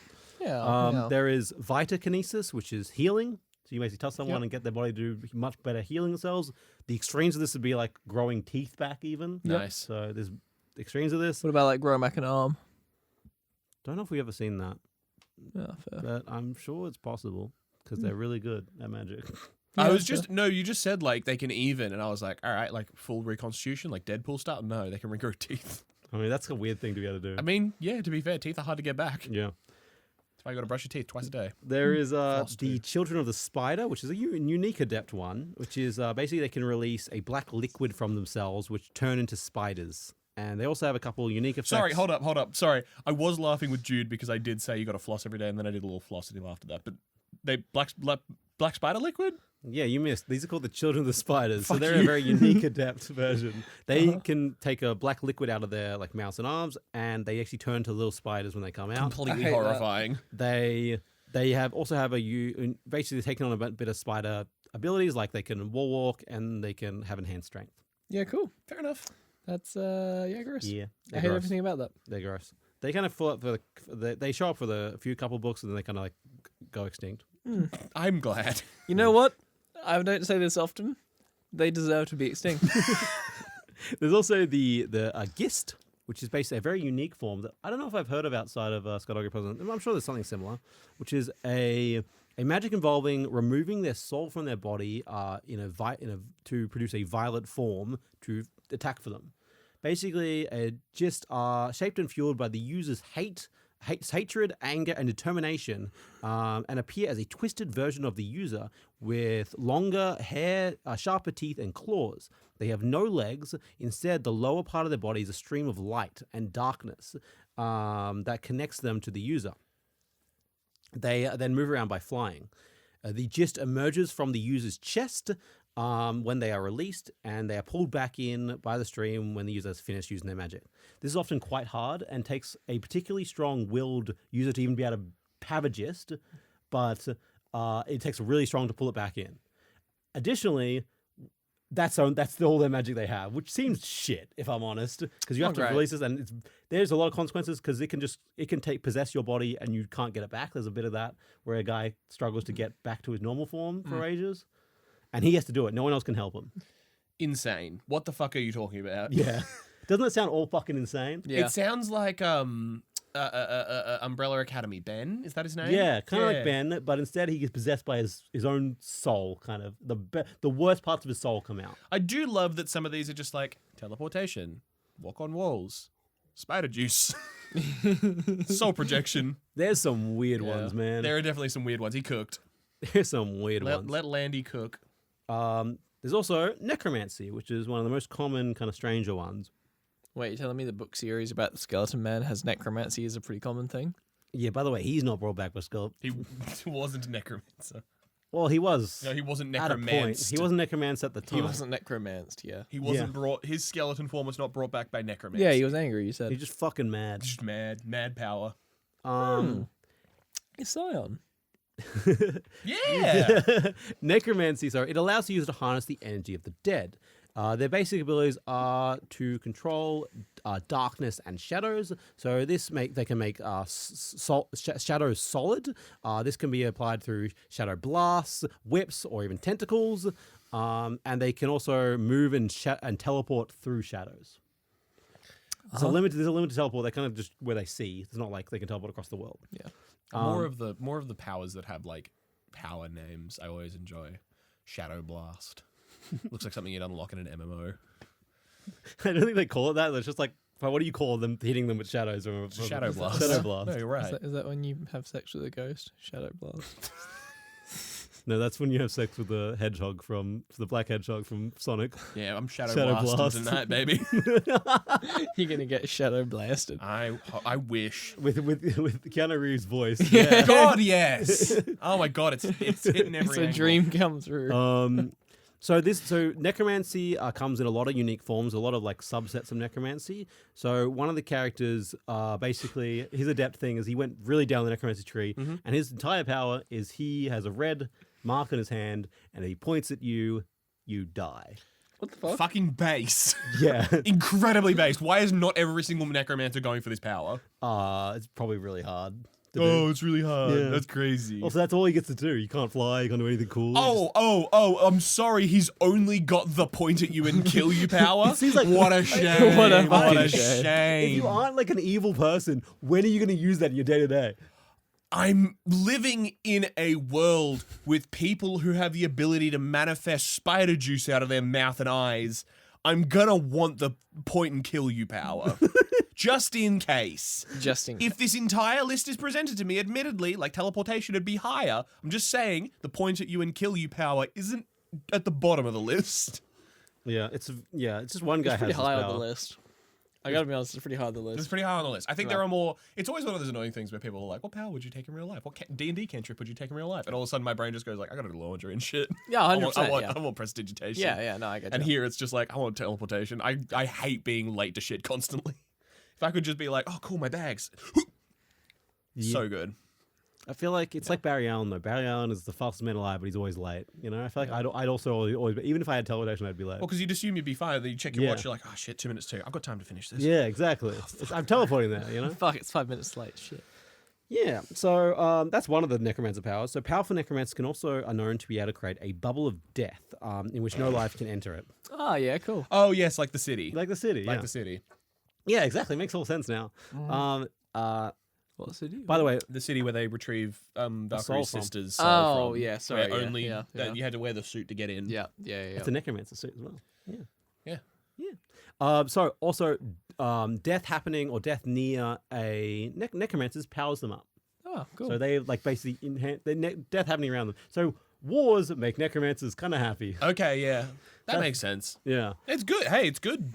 Someone's got to be happy. Someone's got to benefit. One downside of just be the necromancy war is they kind of a downside. They have to channel their power through an object. So this in a couple of examples in the books is a cane, a ring, or a set of armor. So Kane's pretty good. I remember this. anyone who wields that object can use their powers if given consent. So basically, you can hand it to someone, you can use my power. But if they don't give them power, one of them, the objects, the guy warns, it would crush her bones and turn them to dust. Nice. Shit, fair. Yeah. That's a necromancer's power is seen as really strong. So often, like the shadow and stuff, like even for like magic level, necromancer is a lot of downside because you have to put in an object, you have to train because it's all like death stuff. It's really strong. The shadows can like put up a fight against most hard hitting enemies. Like you see necromancers actually are really big threats, which you like. Yeah, damn. I enjoy fictions where they address what I would call the meta. Where they're like, this power is known to be good. People are fucking around with other things, but people know this one's good. Yeah, you don't want to pick a fight with a necromancer. Even if, like, there's a teacher who's a necromancer and she like puts up a fight. Like she will fight anyone. Like she's one of the people. Someone comes to like assassinate her and she wins. She just beats him up Just beats him up. because yeah. they can teleport. Their shadows like nearly instinctively protect them and stuff like that. So like It's perfect. That's pretty fucked up. it's really powerful. And it's not that hard. It's also quite unstable. It's most powerful but a little unstable for those who are already dead to use it. So there is a couple cases of people being dead and using necromancy magic. So there's a this is a whole part of a book. I'm about to drop some lore on you. This is from the going to be from the history, but they go to a universe and there's like a They go to sorry. they go, Pause. No, I'm processing. Let me think. Okay, go. we'd What? already talked about shunters who can teleport universes. But we didn't get into it. Yeah. So we're getting into it. Okay. By the way, you also shunt to the same place you're running the other route. So if there's a flaw there, you'll die. Anyway. Fucking stupid power. Anyway. So in this world, one of the necromancers basically goes, living is suffering, and makes some sort of disease that is kind of like a zombie virus, but for sorcerers, and basically turns all people in the world, slowly turning all people in the world into zombies. But when necromancers get it, they keep their mind and their powers. Excellent. So that's fucked up. They are extremely powerful. And because they're dead, and all the dead people around them, they are extremely powerful in this world. Do necromancers have any regardless of how they die, way to bump back up? Like, do they automatically come back up, or is that just? It is seen that necromancers can grab people's souls from going away, from dying. Okay. Like- They themselves, can they protect themselves? Like, do they have a skeleton, like a defense form or something that? Because if they deal with death magic, surely you set up a death ward on yourself. There's stuff like the necromancer suit, which is shown to protect from death magic. There's also Yeah, okay. I'm gonna have to explain this. Hey, guy, for yourself again. So there's. Oh, fuck. Honestly, I don't really want to give the spoiler, but there is a part where people are basically erased from existence, but because they have death magic, they come back. Lol. Yeah. Why am I not picking necromancy? There's no fucking way I'm not picking necromancy. Yeah, so they can exist outside of life. Okay. Interesting. Fair enough. I hate everything about that. Yeah. So one thing that necromancers believe, which is it's also seen as kind of true, is there is a exchange between death and life, right? So when someone dies, their soul goes to the afterlife, and someone lives, their soul will come and be in a person. That's how that kind of works. And necromancers, a lot of necromancers, not all of them, a lot of necromancers believe that one day there will come the Deathbringer, who will put a stop to all death and new life by destroying the passage between life and death. So, Oh yeah, you mentioned that there's sort of a line between necromancy and it being sort of religious. yeah, it's a little religious, yeah. So this is the religious part of that. So they are So the Messiah will come for them. basically, they're waiting for Fuck that yeah. biggest, powerful necromancer to do this, and they'll be so powerful enough. They said to be able to do this to stop that passage between life and death, they have to kill half the people on Earth at once, A cost for a win, okay? and then no one else can die and no one else can be born. Ooh. Yeah, What are you bad. thinking about? So bad. yeah.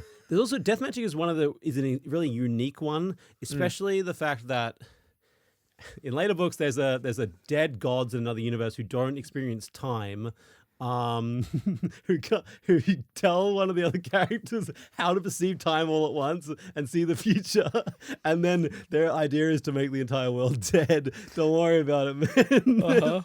Yeah, sure, man. Whatever you say, honestly. I'm just... Are you okay with that? No. Obviously not. What the fuck are you talking We're not about? getting into them. If you focus really hard on the time continuum, you can see it all at once. Well, thank you. So Crazy. What They are you basically, talking they about? basically all possible futures and then try and pick the best one for them. Do they have to at least go into a little Zen pose and have their head flick around a bunch? They're not Doctor Strange. Damn it! Fuck. Rats! No. Cool. So that is the Adepts. There's also a bunch of other ones. There's so many more, but Yeah. those are the main ones, right? We're here all day if we talk about all of them. Please. There are also people called a neuroteric, which is a sorcerer who is given or basically took on the surge, who was never taught to use their magic, and basically never had that choice to pick. So basically, their magic is shaped purely from their personality. And this gives them unique adept areas, and additionally, they usually get to break the rules a lot of sorcerers can't. So there's basically there's a teleporter who can break the rules of teleportation, just go anywhere he wants, I believe. There's a lot of basically they're much more powerful, and there's someone else who can like activate. Activate a couple people and tell them you have magic now, basically. Crazy. And yeah, they seem to be much more powerful and kind of like that wild magic kind of thing. So these the names kind of keep people under control, keep people stable, but also they seem to also limit their magic. So one of the things that is a quote I was really looking for that I couldn't find. So just for context, I was talking to Jude about this in the car on the way here. I've read the most recent book, and there's a quote in there I really liked. I love the quote, and I thought it was really interesting to the lore of Skulduggery Pleasant. And then I can't find the fucking book. There's no PDF online, of course. It just came out, and I can't find the fucking book. And I just really wanted this fucking one line from it. And I don't know where. I think I left it in Japan, if I'm honest. That's pretty left the funny. book in Japan. No, dude, you're gonna walk into the kitchen as soon as you get home after the recording and find I don't know it. where it Hey is. Matt, have you checked your fridge? It's not on the fridge. It's on the fridge. Can't You be used to put a lot certain. of books in the Shut up, fridge shut when we up, lived shut Shut together. up, don't leave my books in the fridge. But there's basically a line where one of the most older people, one of the more experienced person in studying magic, says something about like, magic is naturally corrupting, and the more magic you have, the more corrupting it makes you. So that's why there's a lot of psychopaths who are sorcerers. A lot of sorcerers are psychopaths, and a lot of sorcerers are crazy because of magic's corruption on you. Absolute power corrupts absolutely.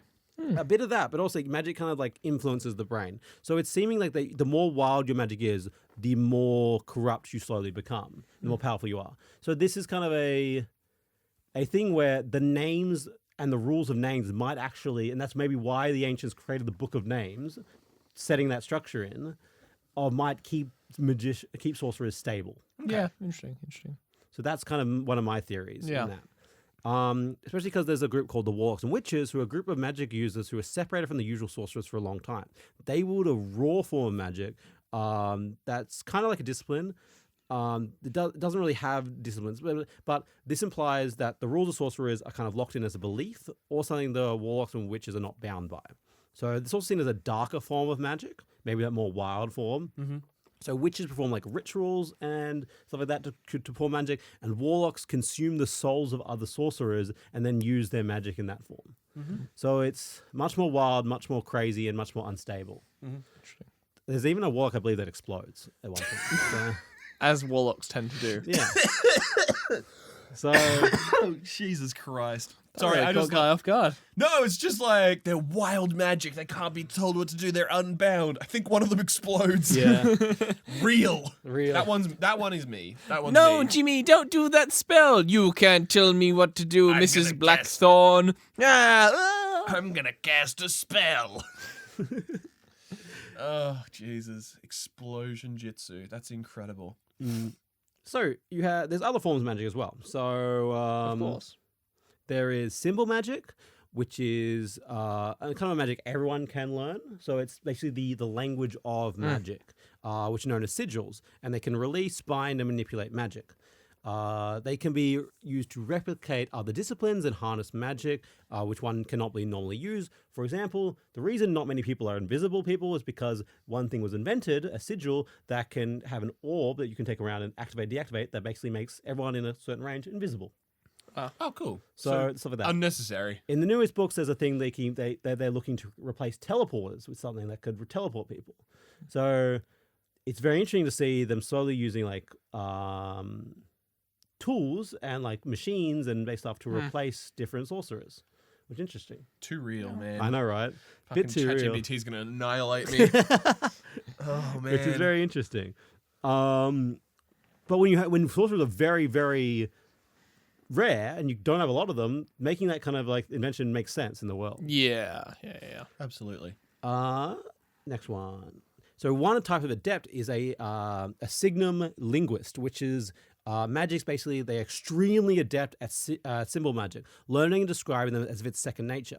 They also have to study and become proficient, but they get it way better than anyone else. Basically, they're in sync with the language of magic. One of these called China Sorrows. Stupid fucking name. It's so great. She is like crazy good at them. Like, I think that's the type of magic that would appeal to me in this sort of world. Because, like, all the rest of them are just like, go out, do fighting. And this one's just like, sit down and write. I'm like, fuck yeah. so she can stuff like make like facades and people. So basically, she gives like Skulduggery facades. They're so essentially she can magic. change his face. Magic engineers. Yeah, basically. I fuck with that. I fuck with that most severely. What is coding but like magic? What is coding but laying down a bunch of magic symbols? Exactly. What is colorful magic symbols on my computer? What is language but magical symbols? You fucking nerd. Shut the fuck up, you rat! But yeah, they often like set up things, set up like binding things. So there'll be like cuffs that bind people's magic and stuff like that to stop like criminals from breaking out of prison. Yeah, that's fair. Yeah. So what do you do with a guy who could explode out of the walls? I give him the anti-explosion bracelets. Yeah, exactly. Kill him. I mean, he'll take That's care of probably, what they himself used, that's probably what they eventually. used to do, but they didn't have the fucking sigils. Used to fucking kill them. I mean, yeah.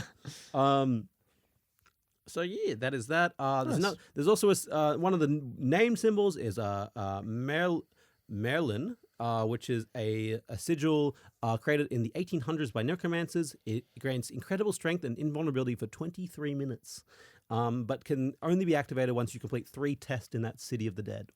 Wait, what the fuck? Yeah, it's very special. Okay, so it's a really cool sigil that you can have as like a tattoo.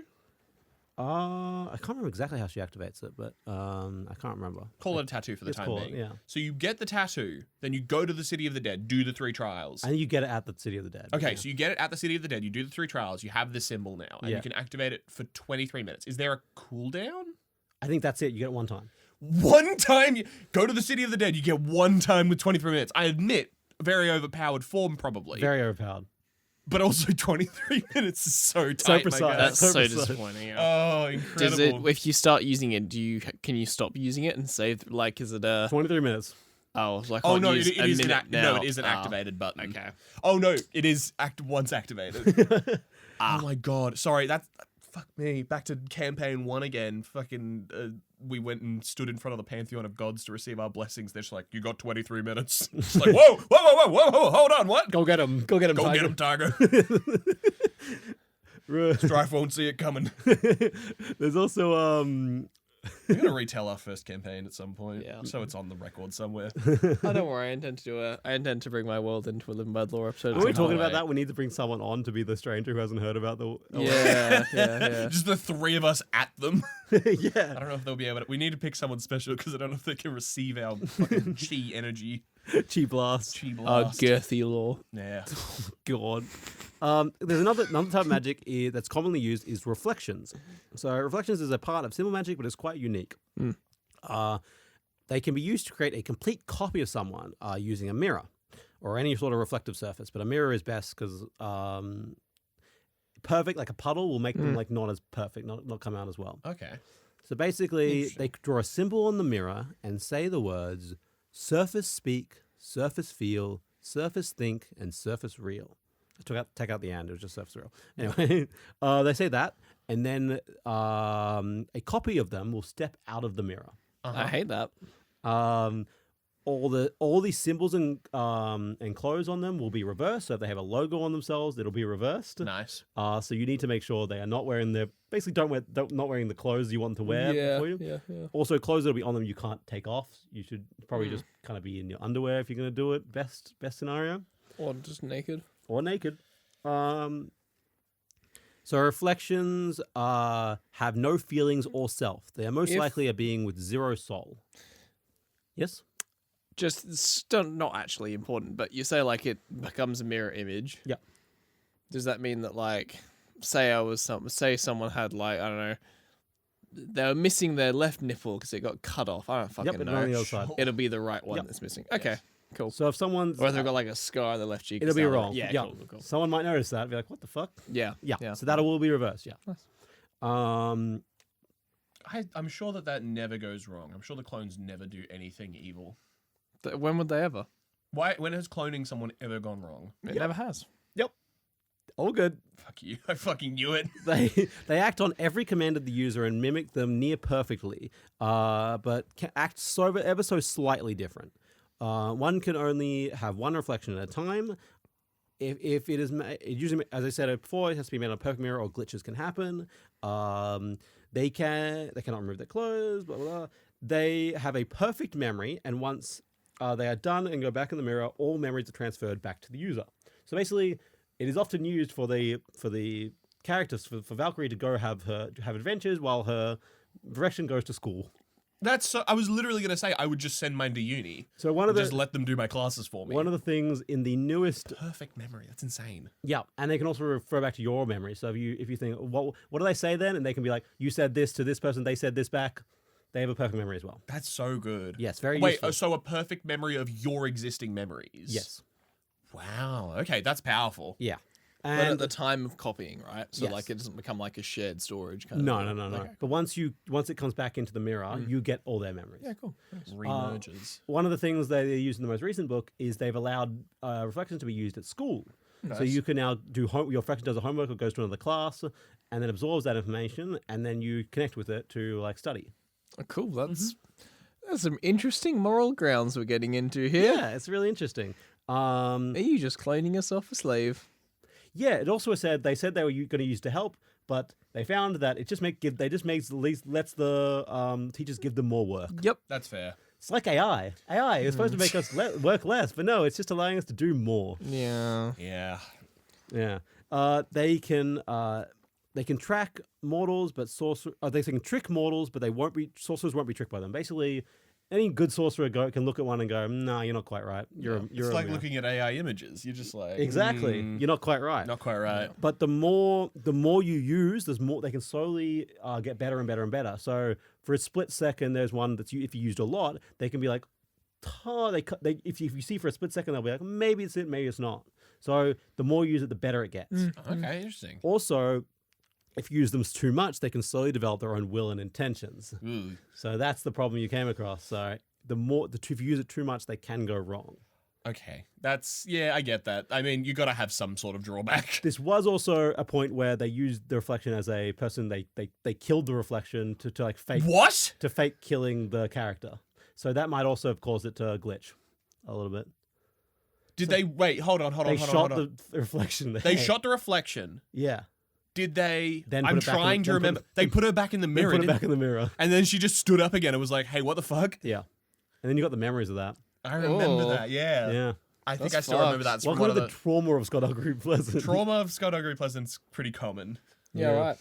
There's like, Yeah. you know what? One of the most interesting parts of Skulduggery Pleasant, the trauma parts, is there's a person kept in a tower, for or like as like a kind of a prison, and they have a little music box. And the music box, you basically open the music box, you look at the music box, and it plays a magical tune, and it basically allows you to forget everything else, and allows you just in there, and you're like, and basically allows you to block out the entire world and just exist there. And it's basically used to keep this person prisoner in this place. It's weed, dude. But Valkyrie takes it after this, and she kind of gets addicted to it. Yeah. She gets addicted to using it to basically allow her to forget for a little bit. Yeah. I mean, So it's That makes a lot of it sense. is a good. The magic is used as a good replication. There's also things. There's a leaf she likes to chew, which gets rid of pain. She relies on that a lot. So because she gets beat up and gets in a lot of fights. Oh. There's a lot of interesting things. it's just weed and morphine. It's just a children's book, guys. Yeah, it's a children's book. Yeah. It's yeah. I don't know. It's a really interesting Just reflection this child of. addicted to magical drugs. Well, she's an adult at this point. Well, yeah, that's fair enough. still, Actually, a young adult young adult with the trauma of a child. childhood trauma all the Yep. way from 12. Yeah, fucked up. Interesting book series. So now we're on to Valkyrie. So Valkyrie has unique powers, as we kind of talked about earlier. So Valkyrie, a little bit of Valkyrie's story that's important here. So Valkyrie lost her powers when her true name split from her and possessed her reflection in the end. But so she lost all her powers. But when the surge hit, she didn't really get to pick anything because she didn't have magic at the time. So when the surge hit her, she gained a new power. She is kind of seen as a what is it? Neuroretic? What's that? How do you pronounce that again? Again, I'm going to pronounce this one. Neurotic. Neoteric, which is that raw type of magic we talked about earlier. Okay. The kind of possessed. It's unknown whether this comes from her being released from the name rules and having that more wild form of magic, or if it's something that possessed her with a powerful heritage because she has heritage that comes from gods. But What? Hold on. That's not important. Not important. Not important at all. God heritage unimportant. Most commonly, it appears as white lightning, which is kind of White lightning. which kind of enforces Sounds like an AC/DC song. Yeah. which kind of enforces the kind of thought of like that magic is on that spectrum of color, and that the raw magic is white. You know, that for like the color spectrum. Is it like wild magic as in like it manifests wild shit, or is it just wild magic as in like it's just like dangerous? Kind of unstable and dangerous, Okay, but also cool. like she has a couple of unique powers. So. Oh, different. The thing is that's interesting as well, and I think this is something we should do a trope talk about, is like wild, like forms of wild magic. Yeah. Because like D&D, it's just like random bullshit happens. In others, League of Legends, Lulu has access to like some of the forming things of the planet, and like that's treated as just like nature forms around her, and she can just twist whatever she wants to just become something else, which she uses to turn people into animals and shit. Whereas That's this, sick. it's just like blast magic. It's like, yeah, it's a raw form of energy, basically. Yeah, it's interesting how they treat it differently. Yeah. So most commonly, this is used as white lightning, which you can use to send energy blast, shield herself, or fly. So she pushed down and like lightning comes down and she like propels herself. Oh, yeah. It also is really bad when she's wearing her nice clothes because it kind of seals all over her body and burns her clothes. It's not great. Fucked up. Yeah. Skullduggery mad about it? What mad about the powers? Mad about her flying. Because, like, he invented flying, and Yeah. then she's just like, I got a two, bitch. Yeah, she's copying him. His is Yep. better though. He doesn't lose Except his he clothes. doesn't become naked flying. Yeah, He real. doesn't become naked. It just kind of seals her like nice clothes. Oh, okay. Okay, so it just, like, singes them. Yeah, exactly. Oh, okay. That's She doesn't fine. lose her clothes every Yeah, time. the way you described it, it sounded like she power blasted off from the thing, the whole clothes. So just I lose was her like, wow, clothes that's every very graphic for a children's book series. Fuck. It just lose her clothes every time. Oh, she also has cool clothes made by a Magic Tailor, which is very resistant to. Wait, who the fuck is that guy? Isn't Ghastly. he? Yeah, Ghastly. I love Ghastly. Yeah, He's a cool character. he fucking dies. He does. I How think does he that's die? the third book or something like that, isn't it? No, he gets turned into the stone in the third book, That's what I'm remembering. and then he comes back when he gets broken out of that stone power we talked about in the elemental earlier, and then he gets fucking stabbed. I was gonna ask if he got stabbed. Just gets That's raw dog He gets, stabbed. He gets it is raw one of the, dogged. it is one of the most I remember this mostly from I'll raw dog you in a minute, you fucker. What? Yes, go. from my childhood. Is one of the most like vivid memories I have of reading when I was a child, because I read the page of when he got stabbed, like who stabbed him when he got stabbed, and I threw my book across the room. I actively threw the book. Really? I was like, no fucking way, because Ghastly's one of the best characters in the whole fucking Damn. series. He is. And I was so mad. Was so mad. God. Deserved. Righteous anger, I would call it. This guy who did it, one of the gods sets a power on him. Basically, for 23 hours of the day, he is in pure agony. And if he gets used to it, it gets worse every time. So he can't get used to it. And then he gets an hour of rest every day, which he can use to eat and like drink and sleep. Who's the liver guy, eaten by vultures guy? Yeah, Who's he? Prometheus. Prometheus vibes. Yeah. Yeah. So they basically do that because she fucking hates him. Yeah. Mood. Fantastic. Cute. So Valkyries also has other unique powers. So she has the thing called a aura thing, which she can see people's aura, soul auras and magic. Oh, that's who it was. She can even disperse souls. She can use some forms of psychic energy, which she doesn't like because they give her really, really bad headaches. She doesn't like using them. And she's also shown, though very rarely she uses this, she's shown to be able to touch someone and then be able to use their magic. So one of the times when she's very injured, the healing person's come over to her. It's like, oh, no, I'm trying to help you. And she grabs their hand, like sucks the magic out of them and then uses it to regrow herself much better. So she, not only does she take their power, takes all their knowledge of how to use their power. She also makes it way stronger. Sure. And uses it for herself. Yes. And then slowly... Can she use it again? So, slowly after she does this psychic power, she loses the memory and how to use it. And she can't use it. So it's a one-time usage where you have to sacrifice a magic user. They don't die No, but they lose their powers. for like a little bit. Do they? Okay, the Not little permanent- bit is Not important. permanently. That makes Only more for sense. like the time she has it. Okay, you Oh. said they lose their power, Sorry. and I went, holy For like a shit, little that's such a bit. payment. No, not permanently. That would be really bad. Yikes. So Guy has healing power. I'm bleeding out. I grab Guy. He can no longer heal. I heal myself. I stop being able to heal myself. He can heal again. Yeah, for like a couple minutes you have it. Okay, cool. Yeah. Sharing is caring. Sharing is caring. Yeah, this is like one of the unique things. No one else has ever been able to do this kind of thing. Cool. That's unique to her. And top it all off, she also absorbs some of the power from when a powerful weapon called the Scepter of the Ancients explodes near her. She absorbs it. Kind of like that kind of helps that idea that she's like an empty shell, that magic is kind of filling her, any wild magic is kind of filling her. She also then she gets a unique thing called the black lightning that comes out of her, which can do the thing that the Scepter of Ancient does, which is turn things to dust. Dwayne The Rock Johnson. But it's also very scary because it can turn anything. She can barely control it. Yeah. Danger beams. Yeah. Danger beam. So that is magic. Any questions before we jump on? I'd love to see a 1v1 between Black Lightning, Valkyrie. My bad. Versus Death Finger Point Man. He dies by this scepter. He gets Fuck yeah, dude. He gets turned to dust. Deserved. It's basically a duel. Whoever draws first in that scenario. Exactly. It's just whoever draws first. Yeah. He does die. This is in the first book. He is the enemy of the very first book, and he fucking gets turned to dust. I do not remember that, but absolutely. Yeah. By the way, that book also got turned to dust because they thought it was too dangerous to be alive, so they turned the book to dust. The Book of Names. Yeah, the Book of Names. Book of Names gets It's turned too dust. dangerous to be kept They're alive. like, we probably shouldn't have this around, just in case. Star Wars The reference. Star Wars reference. You didn't get Fucking that? L. Only nerds like Star Wars. Don't listen to him, Anakin. Use my power, I beg you. Something about the high ground. I don't know, Use guys. my body, I beg. Oh my god.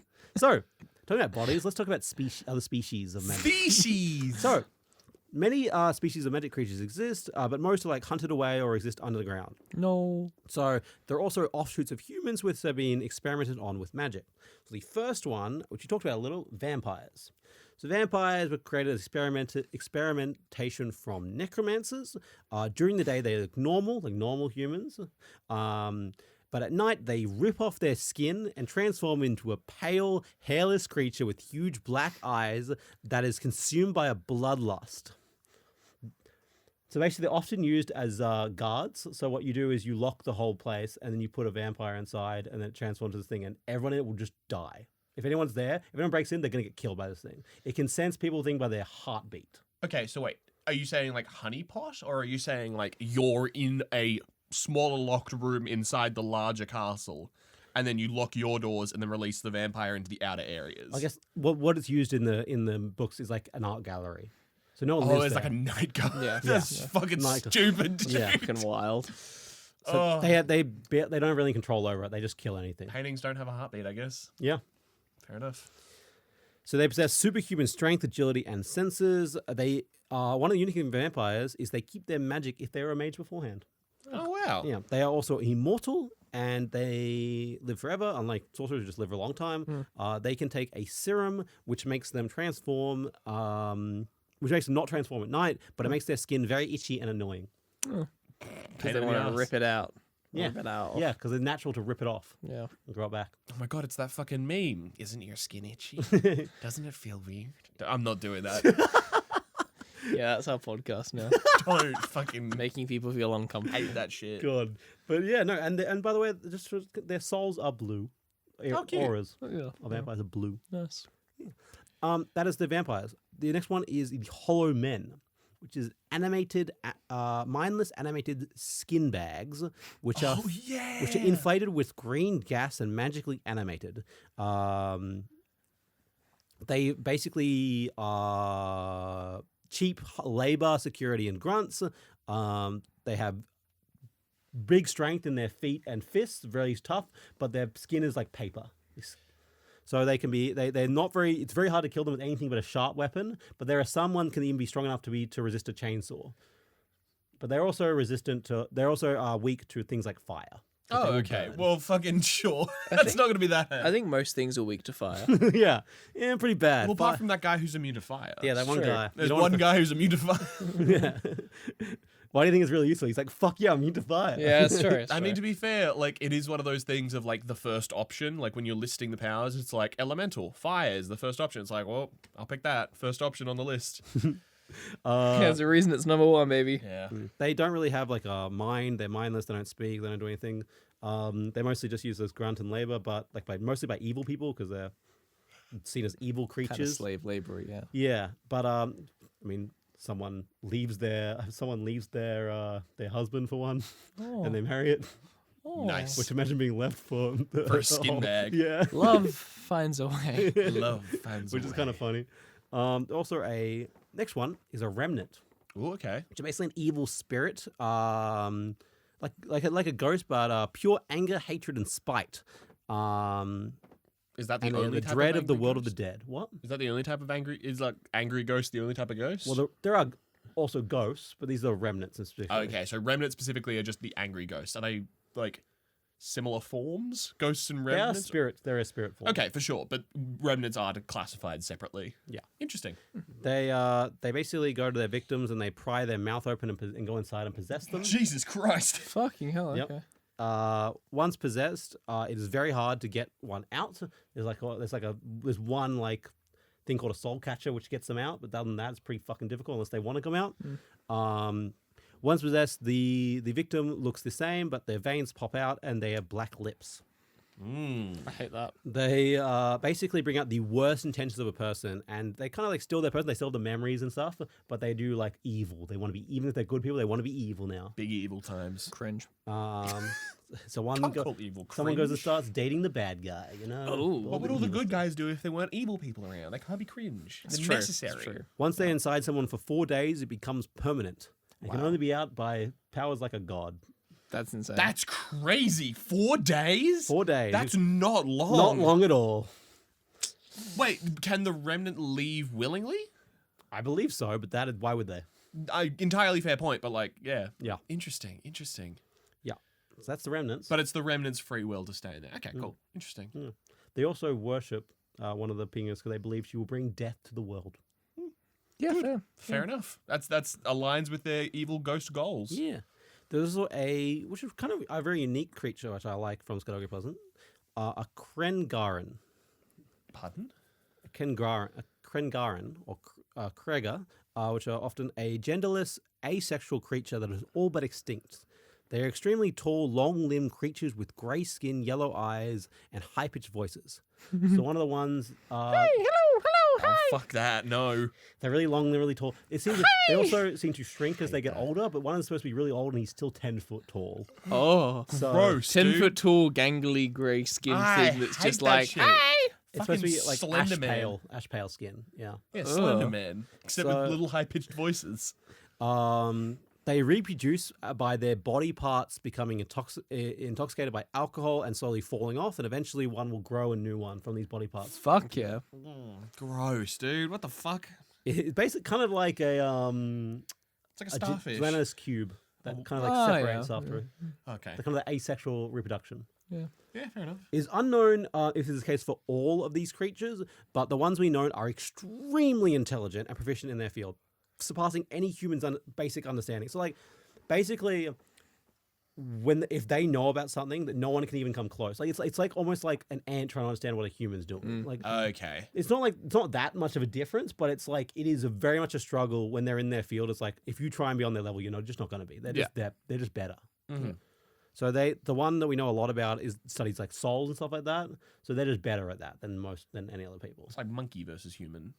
Yeah, Monkey can learn Yeah. how to use tool, can learn how to tap buttons, but it doesn't mean they actually know what the fuck is going on exactly. on a human level. Exactly. Nor do I, to be fair. And they but- kind of like just being left to do their own work. They don't Yeah. really care about anything else. Just as long as they can do their work, they have really a lot of them just don't have any morals. Yeah, fair. They just want to do their own work. They will kill anything. They will do anything as long as it puts their work next. So often they do bad things because they don't care about the morals. But, yeah. Matthew, it's called being on your fucking grind set. They're locked in. They're locked the fuck in. Yeah. One's just called Nye, and they use the it pronouns. Sure. I don't like that. That's what You don't it, like that's what it pronouns? prefers. That it's specifically it. Yeah, that's what it prefers. Yeah, no, fair enough. It's just unsettling. yeah. Yeah. Yeah. Again, they're very inhuman kind of thing. But they are very intelligent, which is also a weird kind of thing. It's very unsettling. So everyone meets them, they're unsettled. Oh, Yeah. I mean, I description can't imagine alone. what. Yeah. They're my asexual king. Asexual king. Ally. Fuck you. Damn it. Again, as I talked about earlier, there's goblins, ghosts, werewolves, but they aren't really important in the world. They're not really around. They're just like mentioned. Like, for example, a goblin steals Skulduggery's skull for a little bit. Fucking cheeky bastard. Yeah, I know, But one of the main things and the unique beings in this universe is the faceless ones, the ones I referenced for the church earlier. So the faceless ones are evil gods with insane amounts of power. They're godlike beings that be able to drive people insane just by looking at them. So being able to, if you see a true form of one, you just go insane. They are best described, which is in a very limited form they are summoned in, by this quote that I found in the book myself. I actually was Fantastic. because I have no PDFs of these. I was reading through the book to find this quote. Oh yeah, been there. Can't relate. He saw it then, the creature he hadn't been able to see a few seconds ago. An impossibly huge thing, bigger than a mountain, with too many legs, too many eyes, standing there. Just standing there.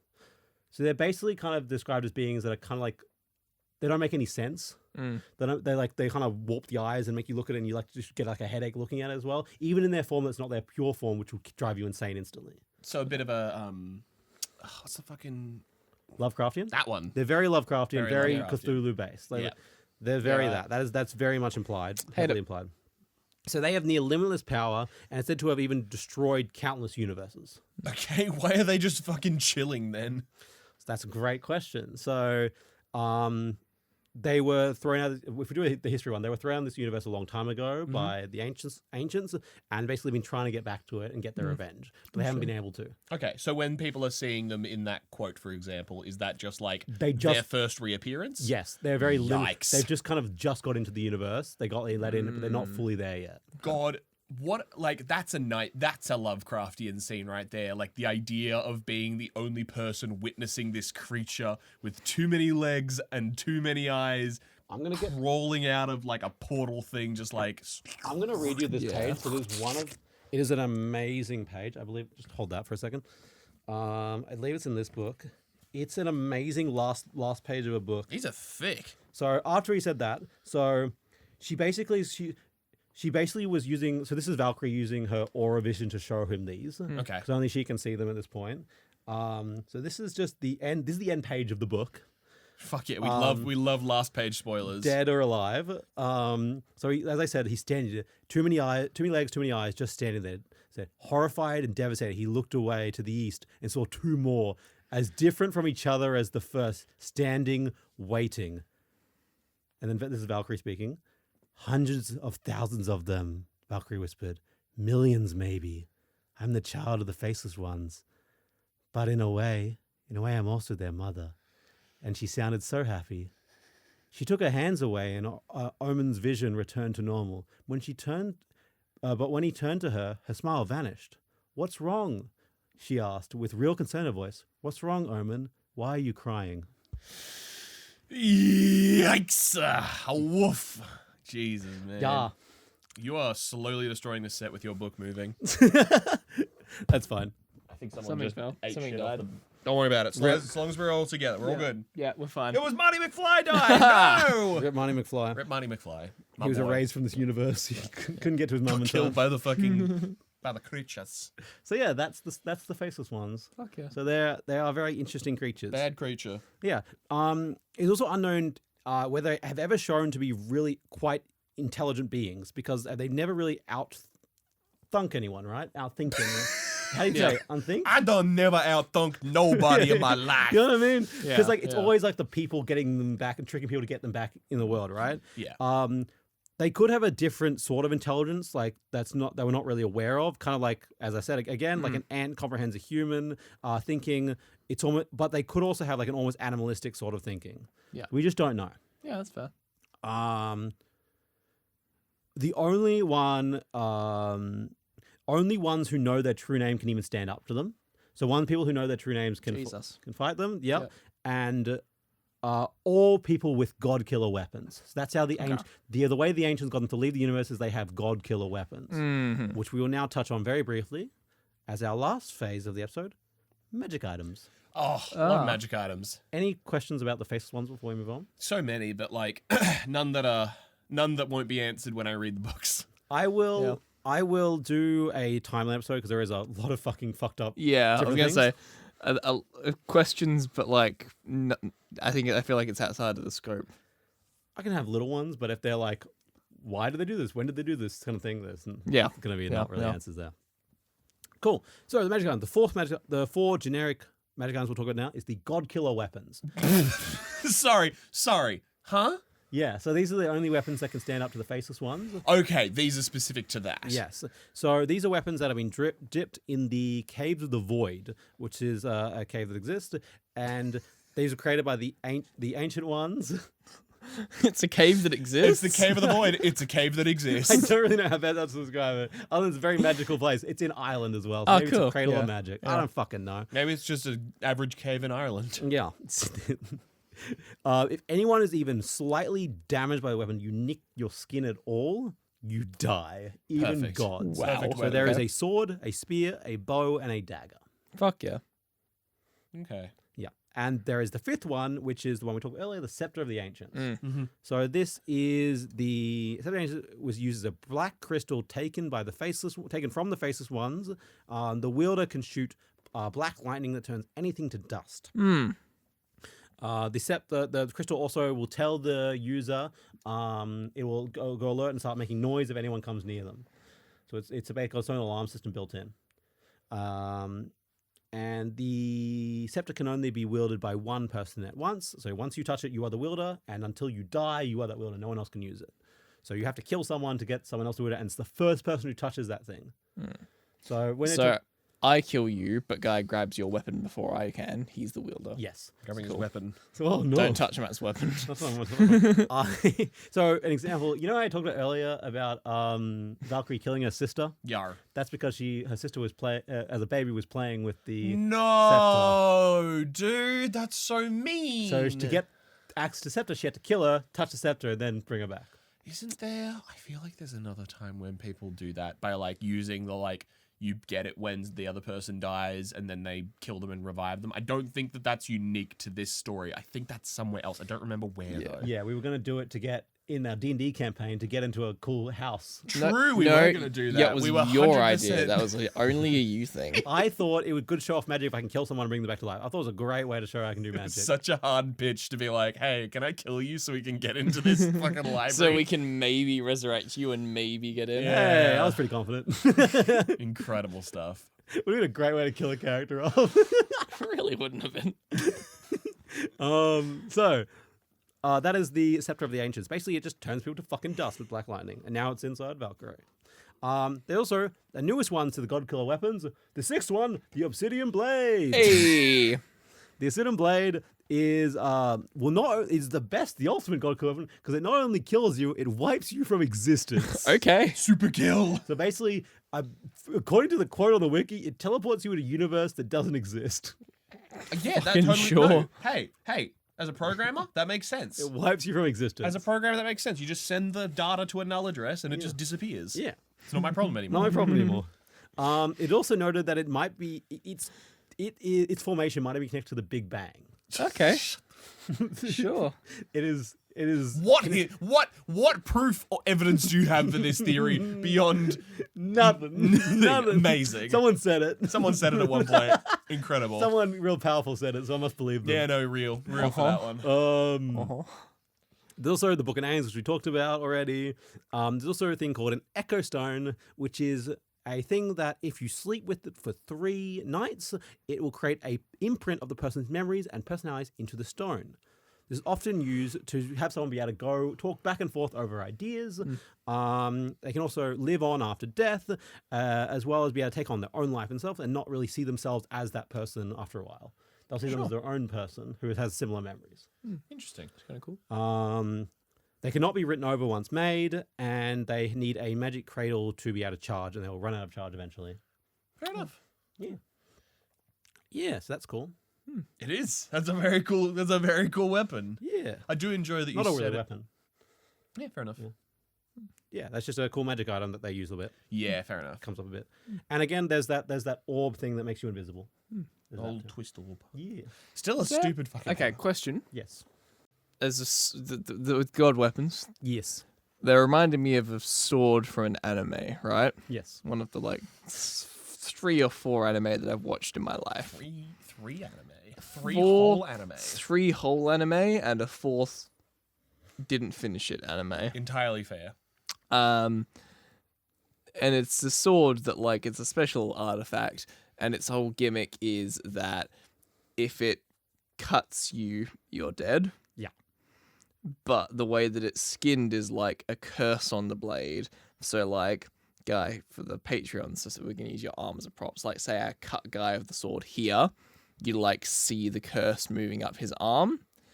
The only person we've ever seen survive getting cut with the sword was because they, like, immediately cut their arm off at the shoulder.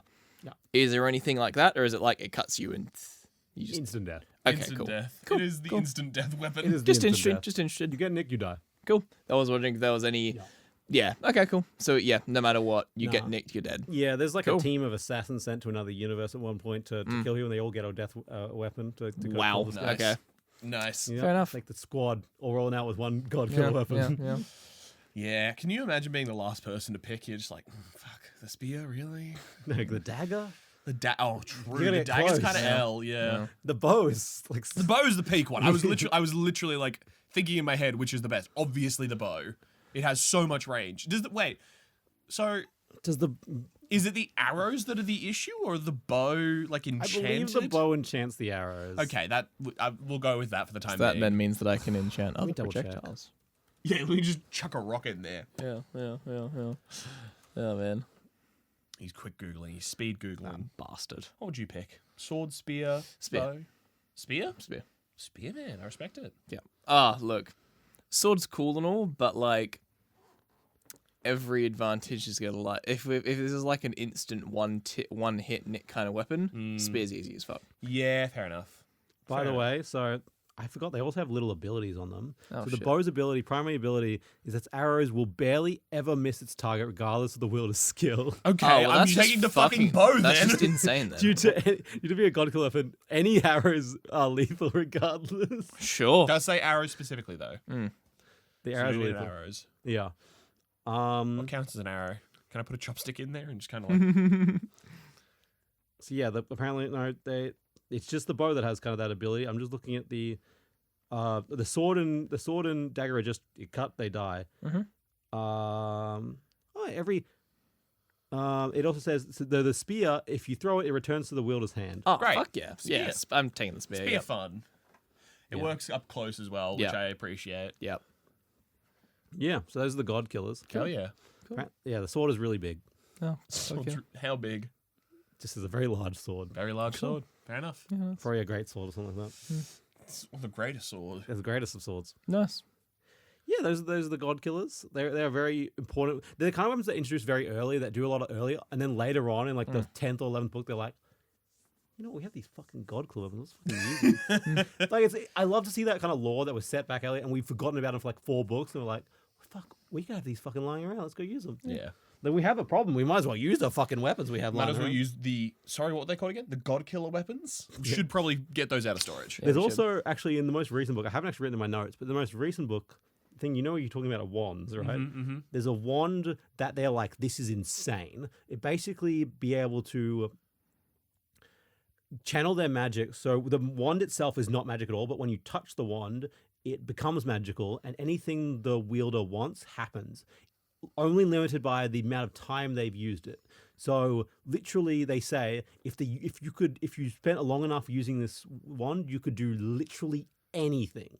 More powerful than someone with their true name, even. Crazy. So like the first they started, I can just cut you up, I can beat you up, I can win any fight. And as you more and more use it, you get better and better, and you just can It's do anything. the Elder Wand. Basically, Elder Wand, but even more. It's basically a wishing wand, Nice. Nice.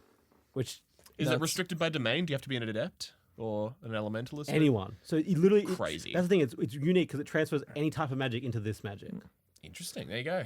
It is also, I think, really underused in the book because after they tell you this, you're like, oh, I'm cool to see all the cool things they do with it. Nope. They don't do anything fucking powerful. cool. Too powerful. It's like, why set it up if you're not going to do anything but like, oh, I get cuts on them or I push them away. Like, just fucking turn them into an elephant. You know, Real. you know what I mean? Like, you can do anything with the fucking wand. Yeah. Gotta love those written stories where it's just like, that's I just wish there was maybe, hopefully in the next couple of books, maybe someone will do fucking more creative with it, but I don't know. yeah. I hope it's not just set up to be like, oh, this will be here to save the day later. We'll use it to save the day. And they pulled out the what wand is it called? Just called the fucking wand. The wand. They There's no pulled out name the for it. wand. Actually, yeah, it is the only It wand. was apparently. I think I'm 90% sure. Again, one problem I've had with researching this is a lot of the wikis are backdated to 2021, and even then they're kind of limited. Usually they have a lot of the early books. They're really well up till like the end of the first series. They're really well documented. Yep. In the second series, they're okay. The third series, they have nothing yet. So Get onto it. Yeah, I know. You've read the books. You it's can my contribute. turn. We've stolen enough of wikis. We might as well contribute. It's my turn to go contribute. Yeah, but it's really annoying to find stuff about it because, but I'm pretty sure it says in then that a guy just teleported to this universe and then died, and he had the wand. Yeah, right. Fair enough. And no one knows how it was made. No one knows anything about it. Fucking He just incredible. came to this universe and died. Best lore of all time. Yeah. I love it. It reminds me of in fucking Transformers where the guy comes down to Earth and has a medallion and then fucking it's picked up by what's his name? What's his name? The guy in Transformers. There's so many of them. Shia LaBeouf. No, not Shia LaBeouf, the other one. The one in the fifth one. What's his name again? Mark Wahlberg. Mark Wahlberg! And becomes the warrior. Yeah, it becomes the last night. The last night, yeah. Excellent. Oh yeah. Of course, I remember that from our Transformer. I like episode. that I looked at Guy and just Mark Wahlberg popped into my head. But yeah, so that is the basic system of it. Again, every new book, there's a new character comes in and introduces a new god. Of course. Introduces a new magic form, breaks the rules. There's a character that walks in and says, "Oh, basically, I can do anything if I just stay focused on it." They call it like ambidextrous or some shit like that, like just discipline ambidextrous. Just they can just like fuck off. Sure. Stop breaking them. Omnipotent. Yeah, it's just a fuck off. Like, I just trained hard enough. No, you fucking not. You broke every fucking rule that we've ever set up. Disgusting. And like, so like that's annoying. But any thoughts? Fucking wild. Yeah. I do enjoy the idea of like, no, you can't just do everything. This isn't Hogwarts. You have to pick something. Pick a power and stick with it and get good at it. Yeah. I appreciate the skill tree style. Like you have to choose a class. Yeah. Honestly, good idea for a game. Can you make your own class? Yeah, you can. You can just cook. I like that. No, it's very. You might cook bad. Might You're cook stuck with real that for bad. life. Also, I love the scale of the monsters being from like, oh, this one's a pretty bad ghost that crawls in your mouth, and if you don't cut it out, then it'll go crazy. These ones are like copies of you that eventually get their own personality. These are elder gods from another universe, and it's like, whoa, Yeah. Most of the enemies are I can smell the power creep. are other sorcerers. Yeah, that makes sense. Most of the enemies are other sorcerers doing bad shit. It's not usually, oh, it's a big monster. It's usually, there's other sorcerers is doing something actively bad that they think is good, and you have to go stop them. I also enjoy the in-universe explanation for why there are bad guys, because sometimes in like superhero things, it's just like, why is Penguin trying this shit again? He shouldn't. The Justice League exists. They're not going to let it happen. But in this universe, it's like the crazier you get, the better you get at magic. So that kind of correlates. There's also a Yeah. common thing where, and this is like also kind of in like Harry Potter, but they're like magicians. It's not that there are sorcerers who hate mortals, but there's like a lot of the sorcerers who are like, I don't hate mortals. I just don't think we should have to like cower and keep secret from them. I think we should be able to be proud and if we're better, we should rule. We will rule. End up ruling them. Wizard supremacists. Yeah. Well, that happens. You know, that's how they sell it. You know. Survival of the fittest, you know? Yeah, exactly. So if we happen to come in on top, we come in on top. But like, I don't want to get too much into it because there is a timeline part. But there is a time where sorcerers are revealed to mortals, and they basically just go, "Okay, bang, bang, bang, bang, bang." Yeah, I with wouldn't a be gun surprised. because immortals being scared just react. Yeah. I mean, based. Sure. That's cool. That's cool, wizard. You're 500 years old and learn how to do a fireball. Well, I cast fucking Magnum, bitch. Eat lead. Gun magic. It is very Yeah. funny. So Skulduggery Pleasant is a one of the most powerful elementals in the world. He does just carry a revolver on his time, and his first go-to is use a revolver in every situation. That's fair. He's right. He's the only wizard with a fucking head screwed on right. Yeah. The rest of them are all out here He like, just shoots spell people. time. He just shoots people with his gun, Yeah, fuck yeah. which often is like they have to like dodge it or protect it, like throw the shadows in the way for the necromancer. Often it buys them some time at least. Yeah, exactly. Nothing else. Yeah. Fuck yeah. Fair enough. but that's Skulduggery Pleasant.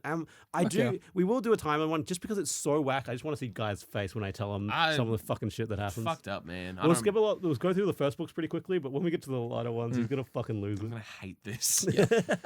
See, because I'm hooked on for the first couple, but the last couple, I just need updating on. Yeah. I need news. If you've got any horrifying news to tell us about your favorite shows, you know you can tell to us about it. Discord, Instagram, TikTok, and Patreon if you want. Yeah. yeah. Join us on Patreon. You can join our lovely lore keepers. That includes Our lovely, our lovely lore prestige keepers. lore keepers, Luke Nukem and Shadow, and our novice lore keepers, Mike, Jacob from Norway, Leon, and Iranian Games. Thank you all, and thank you to Iranian Games, our newest one. Thank you especially. Thank you so much. And remember, the amount of stars that you give us is the amount of adept skills you can pick up. So real. Yeah. The number of stars you give us is the number of world-ending weapons. God weapons. God weapons you kill get. weapons you get. Yeah, that's Yeah, nice. that was right there. There's 5 of them as well. Yeah. There's 6 of them, but that's okay. Well, there's the new Obsidian one. Yeah, if you, Yeah, if 5 originally. you, 5 originally. 5 yeah. real ones. 5 real ones. Yeah. And if you, the number of stars you rate us, the number of books you get through before you get PTSD.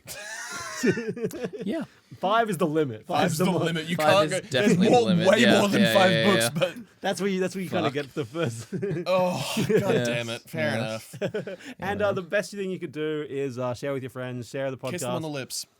Kiss them on the lips Yep. when you share it. They'll love Yep. it more. Give them a little kiss. That's true. Give them a little kiss. That's true. And that way the podcast will be forever ingrained in your memory as such a positive little influence on your life. Yeah, and I know when this goes out, when we record this, it's Pride Month. When this goes out, shout out to Valkyrie, who is in law bi. Let's go. She's currently dating a girl. So this is a shout out to my Pride Shout out Month. to the bisexuals. To the Let's bisexuals. go. Fuck yeah, dude. Hey, I just thought I might as well jump that on the end. Hey, you know what? Pride Month. Fuck I'm just yeah. dropping more law. Here's more law. Yeah. Added law. Added law. One of my favorite lines from the book is doors are for people with no imagination. Isn't that literally like the first book? Yeah, I think it's sort of. Yeah. There's also violence is never the answer unless it's the only answer. Yeah, fair. Yeah. Yeah. There's some good quotes in Skulduggery Pleasant. It's good. But we'll leave you with those good quotes. Tuck you into bed, give you a smooch on the forehead, and say good night. And when you awake, I'm going to say a little good morning to you. I've got some bacon ready. And when you're done, you're getting out of bed, eating a little bacon, it might be good afternoon. What? These dismounts are getting so They're getting fucking... so clunky. I don't know what the fuck we refined everything else, but this one, Yeah. we're just gonna keep it like this, man. It is gonna. It's called charming. Just Yeah. like Skulduggery. Awkward charm, yeah. Oh, by the way, a fucking fun fact is that he has a closet in it. He doesn't eat or sleep, Skulduggery, but he has a whole closet of bones that he like shines and polishes, and he switches Damn. them out. He has like different skulls and different legs and arms he switches out, which I think he gets them from the morgue. That seems that. fucking weird. Yeah, Yeah. which is kind of how fun is that, you know? I guess It's not very fun. Gross. Hey, he looks good in that suit though. Oh yeah. Look at that stupid fucking hat. Thank you for listening to Living by the Law. If you enjoyed our podcast, please leave a review, tell your friends, and if you're feeling extra generous, become an official lawkeeper by joining our Patreon today. Follow us on TikTok, YouTube, Instagram, and Facebook at Living by the Law. All links are in the description, and thank you in advance. We have been, and always will be, living by the law. Thank you for your company, and good night.